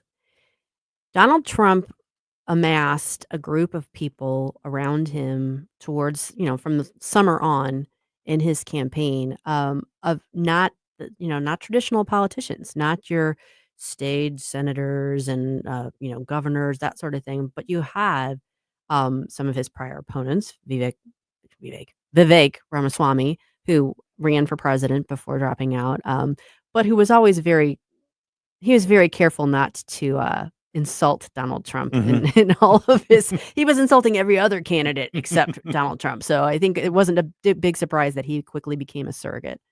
He knew which side of the slice of bread. Yeah, was buttered. exactly. And then Elon Musk getting involved was a big surprise, honestly, because up until about 2 years ago, he'd really stayed pretty apolitical. I mean, and then he got interested in Twitter and ended up buying it. Has turned it into X, which I'm sorry, I still can't help it. I want to call it Twitter. I don't know. Um, but he was one of those people that was red pilled basically by what he saw going on, both with COVID, with censorship, and became such a strong advocate for Trump and kind of a symbolism of particularly the movement of young men toward Donald Trump, and part of a big reason why he won this election, I think. I think, you look at all the podcasts and everything else, like you mentioned, Elon's tie-in with X and actually buying the company. I don't think we would be where we are today had he not bought Absolutely not. Twitter and made the changes that were necessary. No, because his doing so not only did it open up the dialogue and allow for more free conversation expression, not squelching conservative voices, but it also revealed the Twitter files. Which went a long way towards exposing the fact that there was this sort of hand in glove relationship between the government and the social media platforms And the censorship. and right, which directly led to the censorship. And while Mark Zuckerberg hasn't become, a conservative or a right leaner or even a Trump advocate, what he did do was back off on Facebook. And while he was involved in the 2022 election and 2020 election in terms of all the funding and that sort of thing, he pulled back. He said, "You know what? We're not going to do that anymore." And he expressed grudging admiration for Donald Trump after the first assassination attempt. So I really think that I think the fact that Elon went that route really had a humongous ripple effect impact on the landscape of the election. And now, of course, people who oppose Donald Trump are not happy about They're all going to Blue Sky. Right, they're all going to Blue Sky. I was going to go over there and start an account to squat on my name, and then I was like, you know what? No, I don't care if someone wants to go over there and pretend to be me, like they would. I don't, that's fine. I'm not going to go. I'm going to stay on Twitter. I'm going to stay in where I'm used to being, and I suspect that a lot of the people that made that mass exodus will slowly come back to Twitter, because what ends up happening is you do end up in an echo chamber, and you can start fighting amongst yourselves, but I want to see left-leaning viewpoints. I want to hear what other people have to say so that I can make sure that what I'm thinking and saying is accurate, and B, sometimes laugh and point. So I have a sneaking suspicion that Blue Sky is not that it's going to just evaporate, but I don't think it's going to be a big threat to Twitter. I don't think so either. And Twitter has, Elon has wisely marketed Twitter as a news platform. Essentially, he's telling everybody, you are the media now. It is a marketplace. It is a town center kind of thing. And I think it's just its impact is kind of hard to get around. And we've seen other ancillary ones pop up, like Threads. Is anybody actually on Threads? I never see it mentioned. I see it. So I have an Instagram account, and sometimes I'll get a notification that so and so posted a thread, and it's like, oh, okay, I don't care. I'm not going to go look. I mean, I don't even use my Facebook as much as I used to, because I have intentionally left a lot of I for the most part, I leave my politics off Facebook because I am friends with so many people on the left, and I'm there and I'm friends with them because I want to be friends with them. And debates on social media about politics don't generally change anyone's mind. They don't change minds, and they aren't conducive to friendly, healthy relationships. They end up just making people mad at each other. I don't want that. I don't want to be mad at family members or friends because we see things differently. If we want to talk about it, let's talk about it face to face, because you know what happens when you're face to face? You pick up on the subtleties. You rein in any rude impulses, and you can talk like normal people. You can't really do that on social media. So, but yeah, I really think that was a big impact. And so obviously the big question was, okay, well, he's playing an outsized role really in this campaign now. Is he going to have some sort of role in the cabinet? And that presents all kinds of issues because of his other 8,000 enterprises. I mean, he's a busy guy. Well, they came up with a kind of an ingenious solution. create this outside agency, DOGE, Department of Government Efficiency, that isn't actually of the government. They will not be taking salaries, neither he nor Vivek. Why can't I say his name today? Vivek. Normally I can say it. They are not taking a salary for it. So they are acting as consultants basically, and they are taking a look from an entrepreneurial business perspective at all of the government waste and all of the inefficiencies, and they're going to be making recommendations, and I am all for it. Have you seen a couple of their initial posts? I saw a couple over the weekend. Yeah, they had an op-ed in the Wall Street Journal about it, and and they were pointing to the Supreme Court in some of its rulings last term actually did kind of laid the groundwork for this, because they kind of took a bite out of the regulatory state. There was an EPA, West Virginia versus EPA, Loper versus Bright. Those kind of basically said, look, the government has gotten so big and Congress has delegated so much of its authority to these agencies and this bureaucracy and their rulemaking authority. And it's just compounding regulation after regulation after regulation. And that's not the way it's supposed to be under the Constitution. So they've kind of stuck a knife in the heart of that, which is good, because then that gives the DOGE people, a little bit of a, they don't have power. An opening. Opening, exactly. I don't know if I know a lot of people had this same reaction. My first reaction when I first started hearing about DOGE was the movie Dave. I think it was from like early 90s.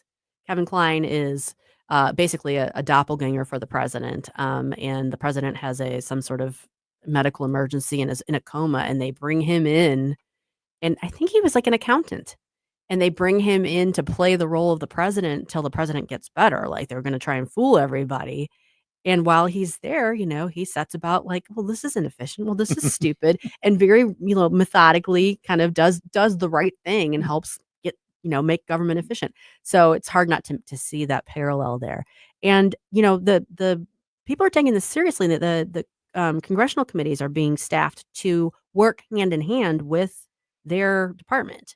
So you've got Marjorie Taylor Greene's going to head up the committee in the House, and Joni Ernst, I think, has said that she's going to work with them in the Senate. And it's looking forward to seeing what they're going to do. There's a lot to look forward to, I think. Because some of their initial comments that I saw were very interesting. Look where this money's going. Look where this money's going. Very promising, which is why people oppose them. Stick around, folks. When we come back, we're going to talk about the Trump trials here on the Mike Ferguson in the Morning Show.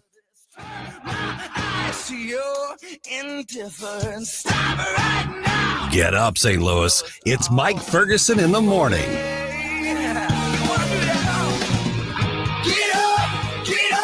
can't you hear the alarm? Get up, this is your cousin.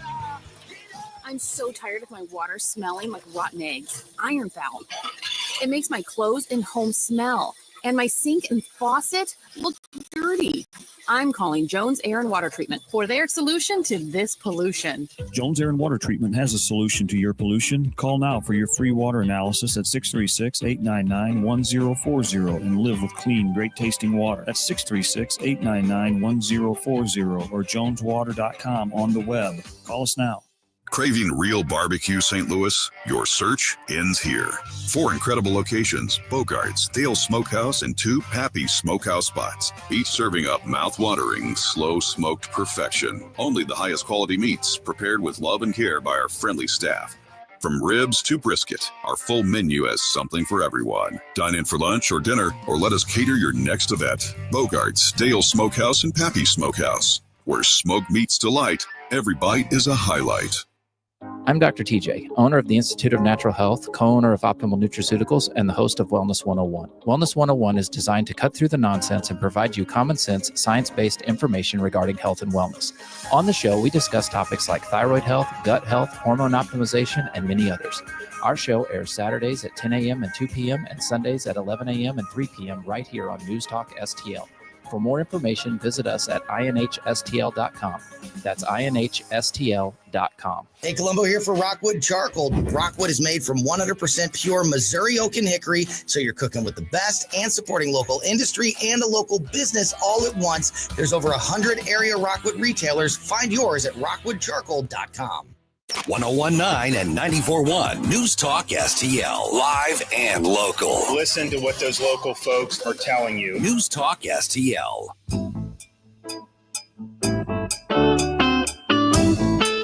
Hey, this is Larry Connors. Make sure you're listening later today at 6 o'clock on News Talk STL for my show, Larry Connors USA. Now, back to Mike Ferguson in the morning. Walk your street,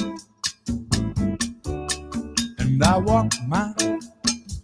Going north of the border here, Bachman Turner Overdrive. I don't know if I'm familiar with this song. This is called Blue Collar. Oh, I love Got a lot of album rock radio airplay, but didn't get much pop Yeah, airplay. and it has that Santana sound to it. A little bit. Yeah. Has a very funky blues, Like it. mellow sound. Like it. Welcome back to the Mike Ferguson in the Morning Show, folks. Susie Moore filling in for Mike today, tomorrow, and Wednesday. You get triple the excitement and fun. I guess we'll just say that. So one of the things that I guess I feel fortunate that I guess I can bring to covering political news and such is my legal background. I did practice law for almost 30 years. And that has stood me in good stead because particularly in recent years, lawfare has been the name of the game. And so that helps kind of understand a lot of what's going on. And I've sort of fallen into the practice of that being my beat, if you will, at Red State. I cover a lot of the legal news there. And particularly regarding, for instance, Donald Trump, because there's been so much surrounding him. So big news last week was in the Manhattan case, the case in front of Judge Merchant, the one that was tried in April and went to verdict in May, where the jury found Donald Trump guilty on 34 felony counts of falsified business records because of payments that were made to Michael Cohen to reimburse him, allegedly, for hush money payment that he made to Stormy Daniels. And so, that was that case. So he was found guilty by the verdict or by the jury in May, early May. And yet he has not been sentenced. And originally the sentencing was going to be in July. And then it got pushed to September. And then it got pushed to November. And then it got pushed again. So where we are in this is this. Shortly after the Supreme Court issued its July 1st decision on presidential immunity, Donald Trump's attorneys rightly raised with Judge Merchant, who was, still had control of the case because Trump had not been sentenced, to say, hey, you know what?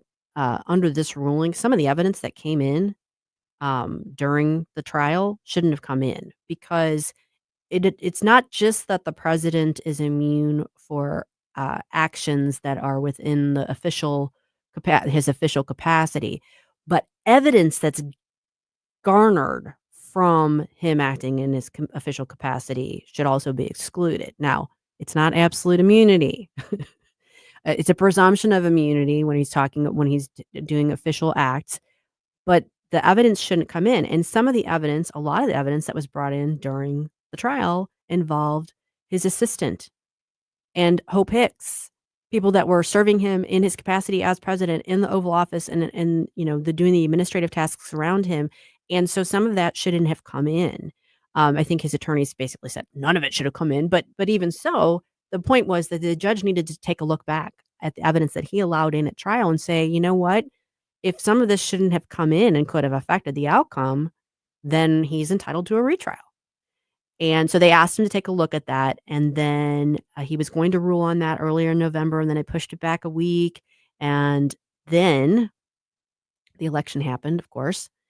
And ahead of him supposedly ruling on the immunity issue, the prosecutors, Alvin Bragg's office, said, hey, Judge, we know that Donald Trump's attorneys are going to file another motion with you because now he's been elected. And we know that they're going to say that should sort of, take supremacy over this proceeding and therefore that he should not be sentenced because there's the whole, he's a president now. So in light of that, can you hold off on ruling on the immunity issue again? And maybe hold off on the sentencing until we can all brief that issue. And then sure as shooting, Donald Trump's lawyers came in the next day and said, yeah, Judge, we are going to file this motion. Here's our motion. If you'll let us file it, we think this case should be dismissed because he's the president now. And under the Constitution and under the Presidential Transition Act of 1963. And there's all these reasons why this verdict should be thrown out.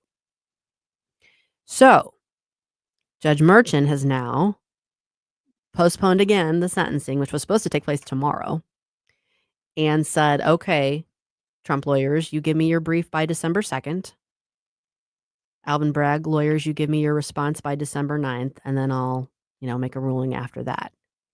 That's a lot for him to take into consideration now, setting aside that the case should never have been brought, setting aside that he shouldn't have conducted the trial the way he did and shouldn't have instructed the jury the way he did, because there's error all over this case. If it ever actually goes to sentencing and gets appealed on the merits, it's going to get overturned. He has to know that. The question is he going to just punt and say, well, we're going to just put a pause on this during his presidency, we'll revisit it in 2029? Or is he going to try and find some sort of split the baby middle ground? Did he punt it indefinitely?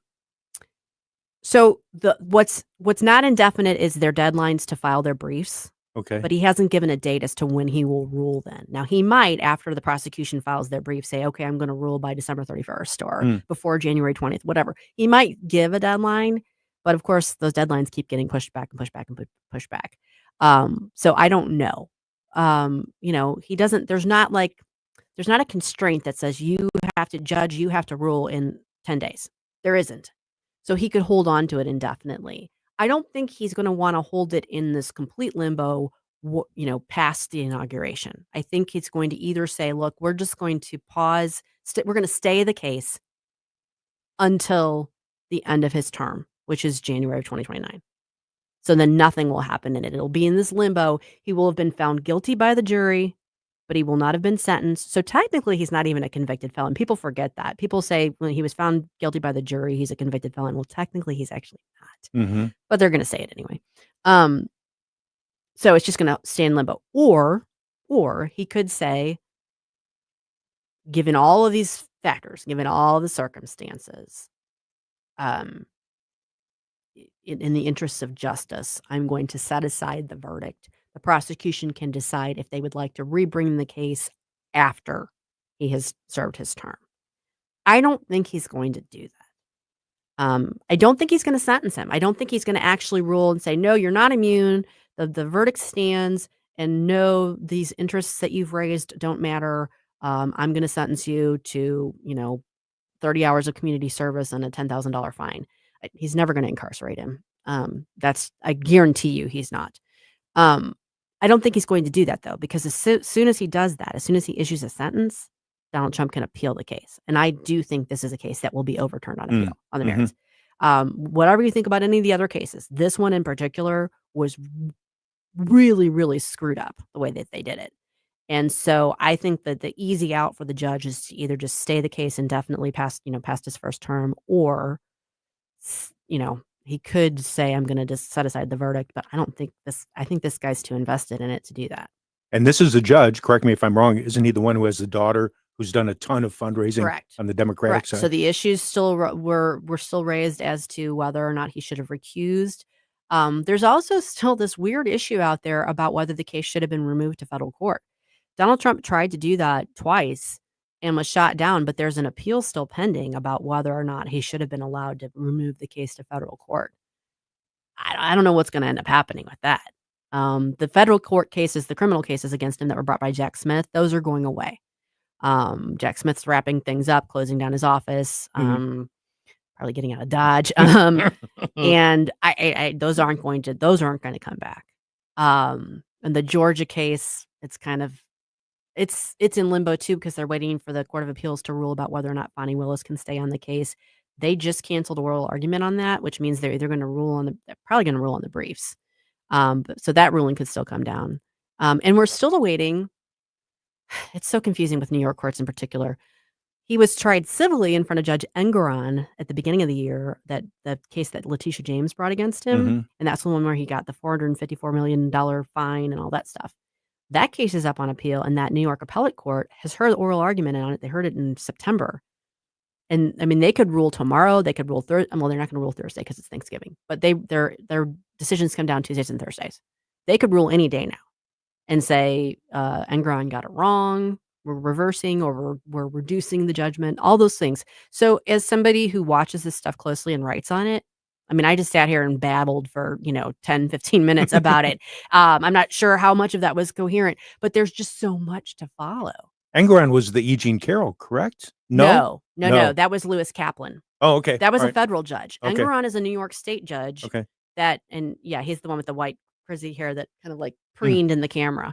But that was a civil case. No, that's the other thing. The E. Jean Carroll cases, both of those were civil cases, defamation and sexual battery. Those are up on appeal before the Second Circuit Court of Appeals, so the federal Court of Appeals in New York. So there could be rulings on those too. It's never ending. Man, you need a scorecard to keep track of I have all of them. I have a spreadsheet. No, I do have a spreadsheet. And I didn't even touch on Hunter Biden and all that stuff. So yeah, it keeps you busy. I'm glad you've got all the facts lined up. That's good. Yeah. I mean, it's a lot to keep track of. But yeah, before people forget, Hunter Biden is scheduled to be sentenced in his Delaware firearms case and his California tax case in early December, I want to say. So the question remains, is Joe going to issue a last minute pardon? I mean, I'm sure he is. I don't know why he wouldn't at this point. But yeah, I mean, that's still out there. And yeah, it's never ending. And just think, once Trump's in office, a lot of people are going to sue the administration for all the things that he does. So there'll be that to keep up with. Oh, too. my goodness. Never a dull moment. Stick around, folks. When we come back, we're going to talk to Linda Herrold from Dirk's Fund and learn all about the doggos here on the Mike Ferguson in the Morning Show. And I walk mine. And should we meet? Watch us on our live stream using Rumble, Facebook, and Twitter. 'Cause you should see my world, meet my kind, before you judge our minds.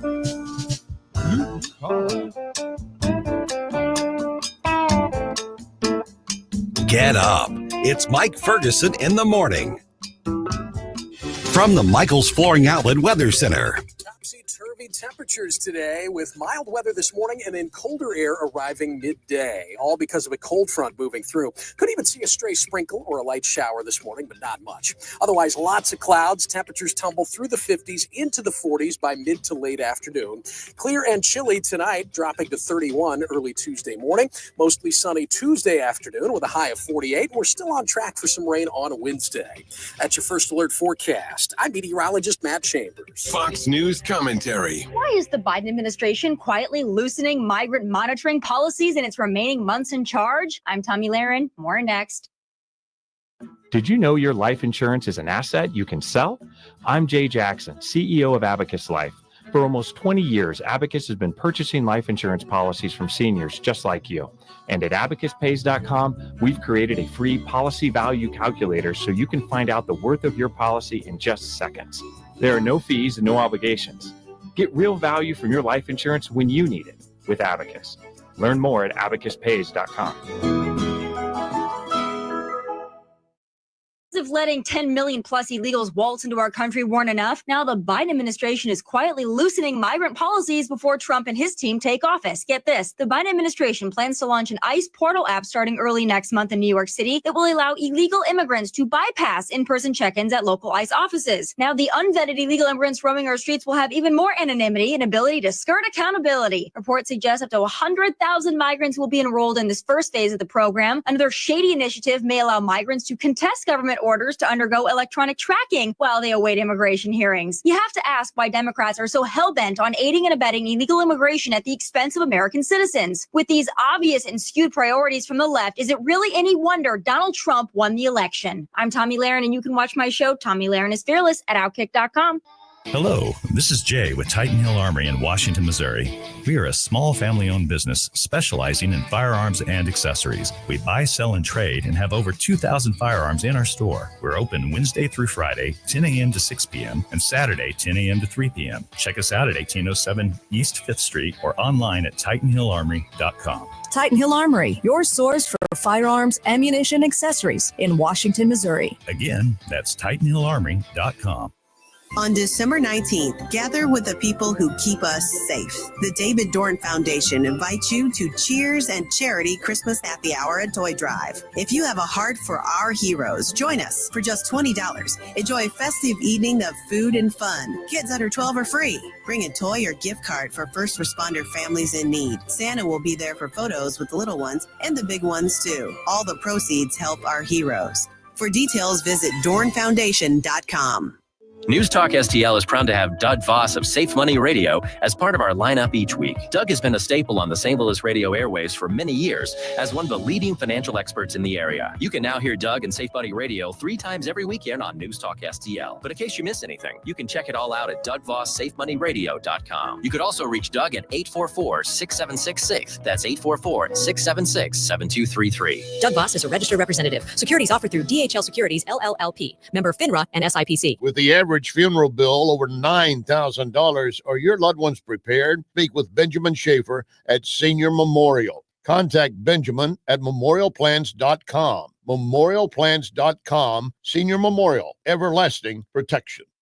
Here's my problem. Completely agree with your sentiments. He talks about how we're divided. Well, yeah, we are. And we need to wake up as a country and realize what's going on. 1019 and 94.1. Number one for conservative talk. News Talk STL.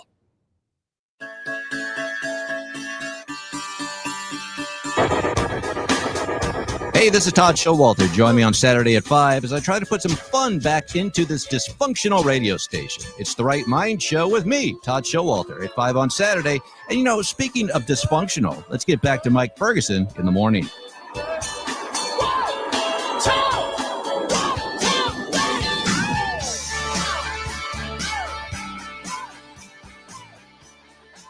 Well, the joke's on Todd Showalter because it's not the dysfunctional Mike Ferguson. It's the dysfunctional Susie Moore who's here this morning talking to you all. Thanks for joining us on the Mike Ferguson in the Morning Show.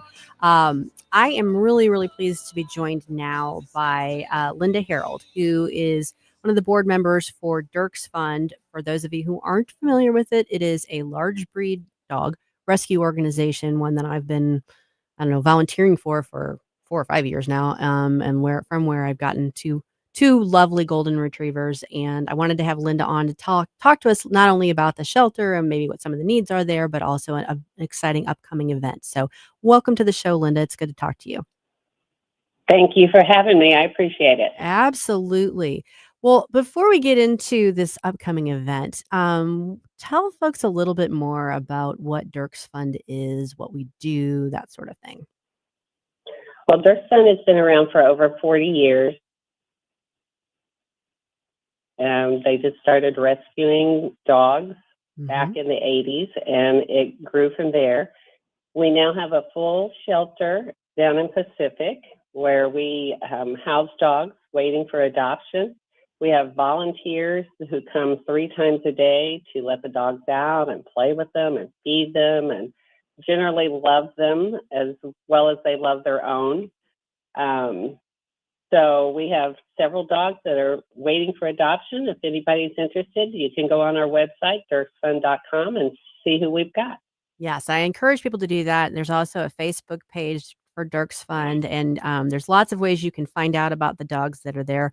We almost always have several that are available for adoption. Sometimes we just got somebody in and they're, we're waiting for them to get fully vetted and that sort of thing. But there are almost always dogs that are in need of adoption. And some of them have been there for a while and are lovely, adorable dogs. So I know that the right person is out there for them. But Linda, if you could tell our listeners a little bit about what are some of the needs that the shelter has in terms of, obviously we're always open to donations, financial donations. But I have people ask me frequently if there's things like, supplies that we could use. Oh, definitely. I mean, one thing we can always use are extra volunteers to come and help with our dogs. So if you've got some extra time and you'd like to come and get some love, some furry love, we can supply that for you. But we can always use supplies, just basic things like paper towels and toilet paper and laundry detergent. We do a lot of laundry at the shelter. Oh, yes. Dishwashing, soap, just, your basic household supplies. Mm-hmm. Mm-hmm. Yeah, no, there's always, and don't hesitate to reach out if you've got something you're looking to donate and, to see if it might be something that we could use. Now, one of the main reasons I wanted to have you on was to talk about our upcoming trivia night. So tell folks about when that is and what that involves. Well, we have this annual trivia night. This year it's on December 7th. It's at the Kirkwood Community Center. That's on Geyer Road in Kirkwood. And the doors open at 6 and trivia starts at 7. It's a great time. We have 50 tables. Right now, I think there are just a few left. So we would like to fill those if you're interested. We have an open bar. But if you want to bring food and drinks, you can bring your own.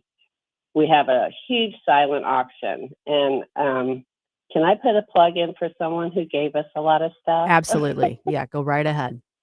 Okay, well, we have to say thank you so much to the Gifted Gardener over on Manchester, because throughout the year they donate stuff from their shop, brand new stuff, and it's absolutely beautiful. And they have been extra generous this year. So we have a lot of things from them and from other people for our silent auction baskets. We have 50-50 drawing. We have a wine pool. We have a booze barrel to give away, some auction items. So it's a lot of fun. It is. I can attest to that. And I am somebody who loves trivia nights, frequently goes to them. And I have to say, the first time I went to the Dirks Fund Trivia Night, I was blown away. It is run very, very well.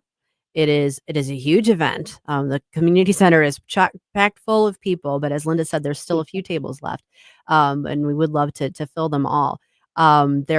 There's an endless amount of auction items to go with. There's plenty of food and drink. It's fun. It's a well-run trivia. The questions are fair but tough. And in between the rounds, I think they'll probably do this again this year. They'll give you they'll be up on the screen, like a little bit of information about one of the dogs from the shelter or somebody who volunteers. Some just more background information about the dogs and the volunteers.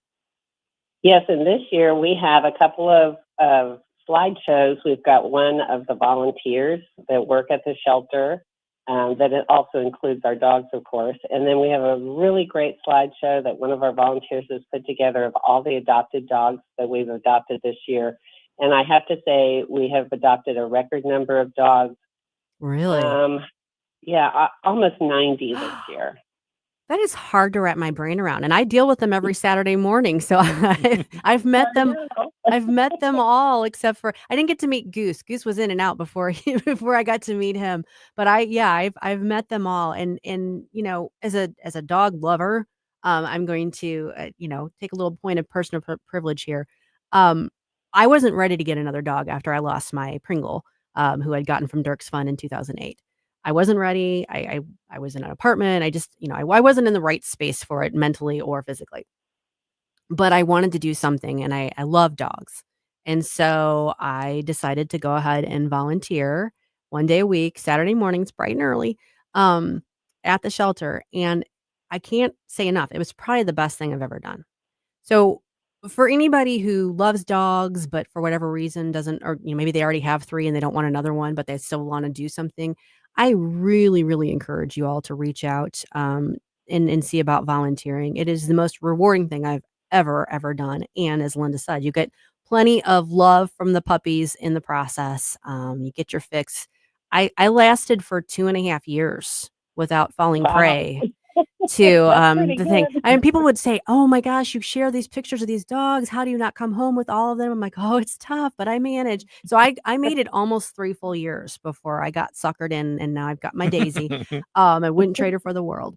But I really, really encourage people to do that, and I also encourage people, Linda, if someone is thinking about maybe getting a dog, but they just aren't sure and they want to maybe find out more about our dogs, maybe come meet them in person. What's the best way for them to go about doing that?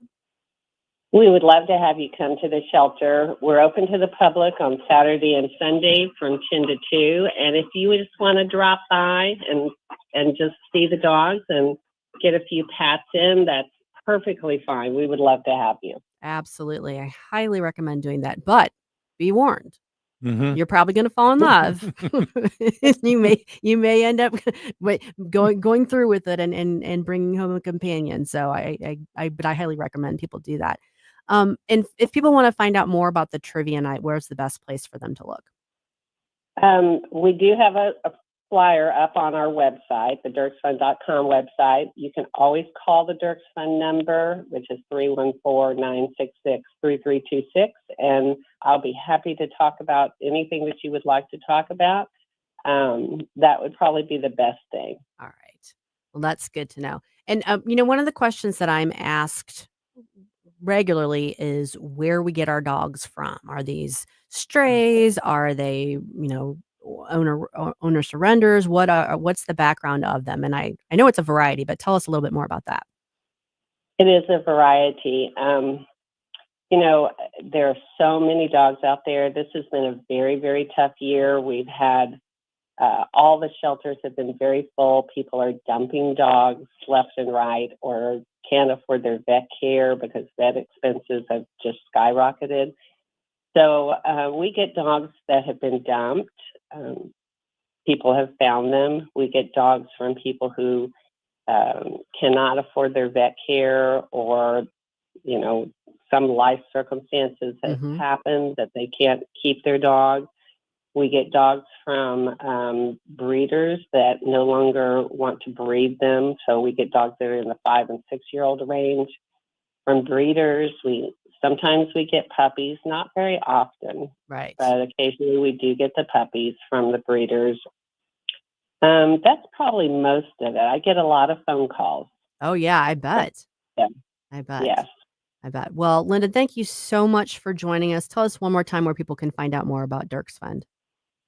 So you can go on our website, which is dirksfund.com, and you can find out about trivia or all our dogs, or like I said, you can always call the Dirk's Fund number, and I will answer the phone and talk to you about anything you want to talk about dogs. All right, Linda, thanks so much for joining us today. Appreciate it. Well, thank you for having me. I appreciate it. Absolutely. Folks, do go online, do check out Dirk's Fund, do go on the Facebook page, check them out. If you're into trivia, sign up for that. It'll be worth your while. I promise you that. And if you're looking for a dog, come check them out. That'll be worth your while 100%. And they focus on big dogs, and I love Great Pyrenees. Oh, yeah. Well, And Sal, there's a few maybe of them you out need to there. come volunteer. Okay. It's in your neck of the woods. I know. All right. I'm going to twist his arm while we're off the air. We're going to come back, though, right after this, and we're going to talk a little bit more about origin stories. Stick around. You're listening to the Mike Ferguson in the Morning Show here on News Talk STL. Wake up, kids, we got the dreamer's disease. Age 14, we got you down on your knees. So alive, we're busy still saying please. Friend, no means, but when you're down, ain't your friend. Every night, a smash of Mercedes Benz. First we run, and then we laugh till we cry. But when the night is falling, you cannot find the light. You feel your dreams are dying. Hold tight. You got the music in you. Don't let go. You got the music in you. Hey, beverage enthusiasts, it's time to stock up and save at Save On Liquor and Wine, Twin Oaks. This October, we're rolling out the biggest sale of the year. Premium whiskeys, fine wines, tasty tequilas, smooth vodkas, you name it, we got it on discount. Whether you're celebrating, relaxing, or impressing, Save On is your one-stop shop for all things liquid refreshment. 1142 Merrimack Station Road or online at savonliquor.com. Save On Liquor and Wine, Twin Oaks, where great moments begin with a perfect pour. Your heating system isn't getting any younger, and waiting might cost you big. Katie here at Elite Comfort Experts. With new government mandates and 2025 manufacturer price hikes, delaying a replacement means paying more. But here's the good news. You can save now with tax credits, utility rebates, and easy financing. No gimmicks, just guarantees. Don't wait for your old furnace to quit for good. Call Elite Comfort Experts today and replace your system before prices go up. Call Elite at 636-887-0971. Attention, fellow conservative investors. What does the name Reagan mean to you? It stands for being the ultimate conservative. It also stands for the Reagan Gold Group. Do you see storm clouds approaching? The stock market hates uncertainty, and there are plenty of reasons to be concerned. High inflation, unstable debt, and economic uncertainty are just a few. You have car insurance, homeowners insurance, and life insurance. But do you have insurance for your retirement savings and your 401k? Today, we urge all fellow conservative investors to learn about the one asset that could help ensure your nest egg doesn't crack under economic pressure. GOLD, gold. Call the one name any conservative investor needs to know about. Reagan Gold Group. 800-251-7963. 800-251-7963. 800-251-7963. That's 800-251-7963. Tim Jones and Chris Arps in the afternoon. What new chaos and crises did Joe Biden start over the weekend? We'll discuss at 425 with former U.S. Senator Jim Talent. Red State Headlines at 525 with Susie Moore. Tim Jones and Chris Arps. Weekdays at 4 on News Talk STL. Live and local. Well, here's what's on my mind. I think I got the solution to immigration. News Talk STL. News, analysis, opinion. Dan Bongino here. Keep it on News Talk STL because my show starts at 11 a.m. Right now, it's back to Mike Ferguson in the morning.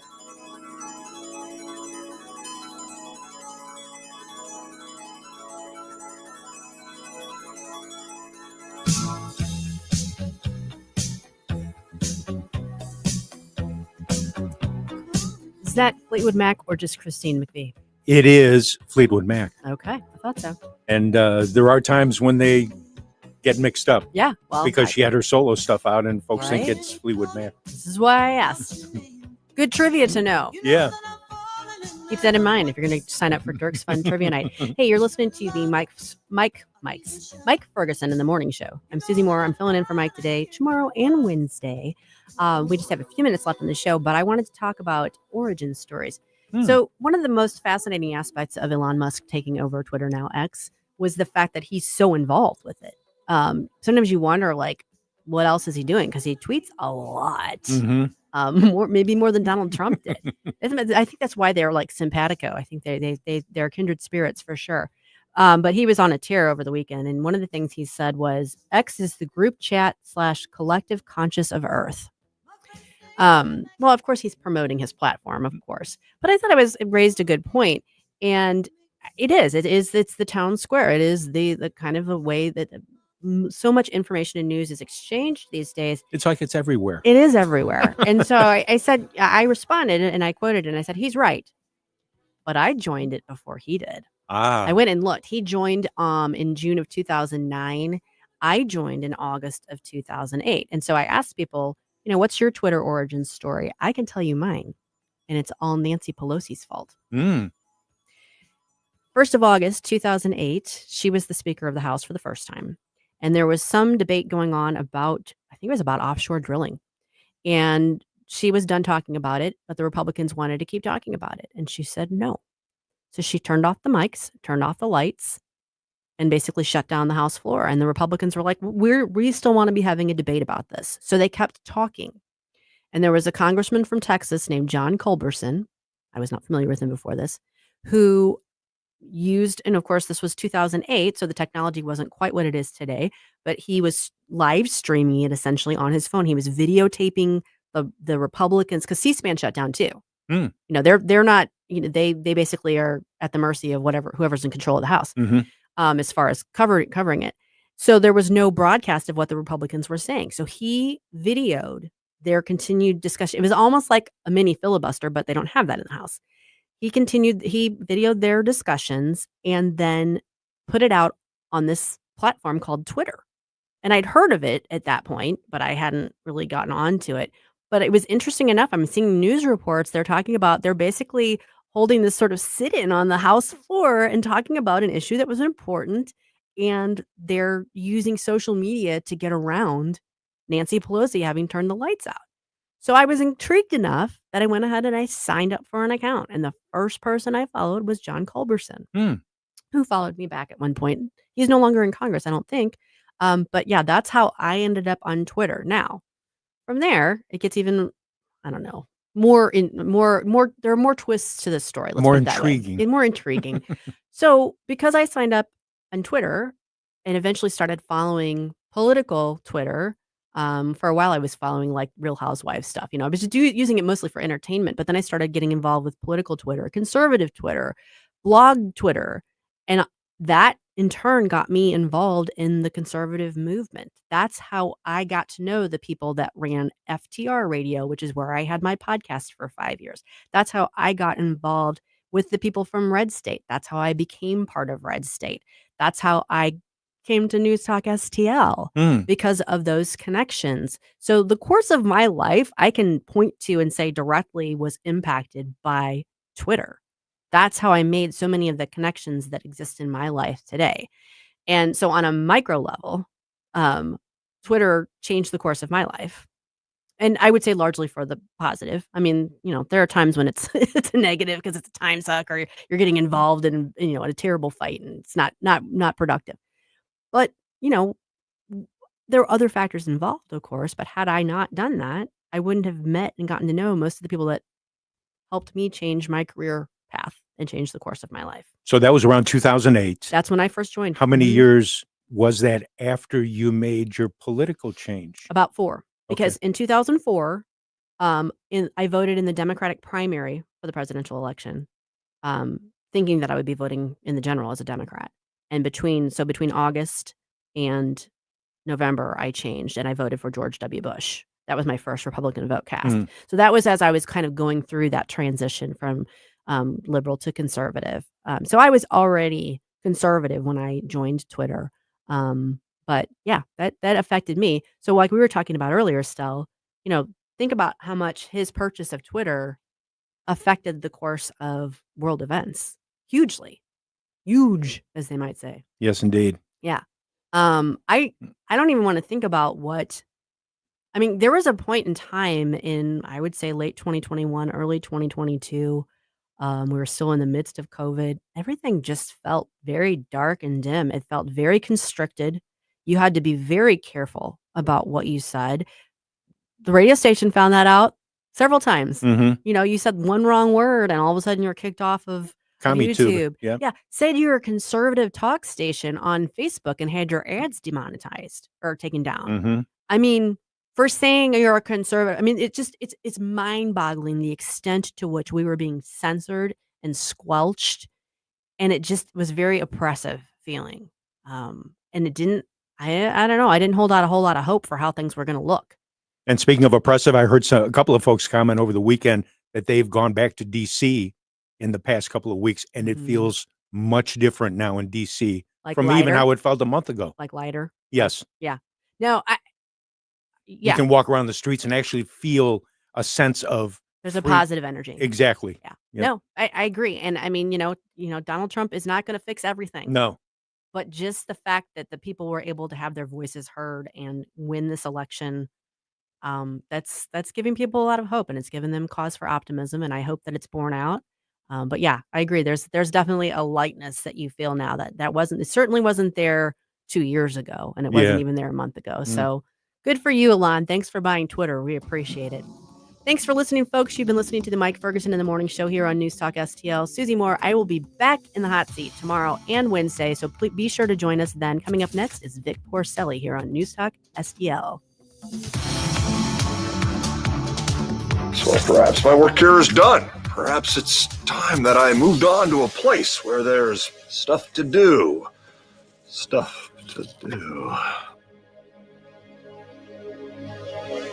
News, analysis, opinion. Hope is back in America. I was a Democrat my whole life until Trump because I just loved everything he has to say, and he's for us. He is going to work to fix the economy and secure the border. 101.9 and 94.1 News Talk STL.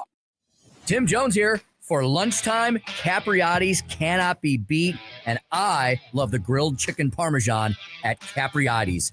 I love Capriati's, and you will too. Open 9 to 9 daily on Manchester at McKnight in Rock Hill.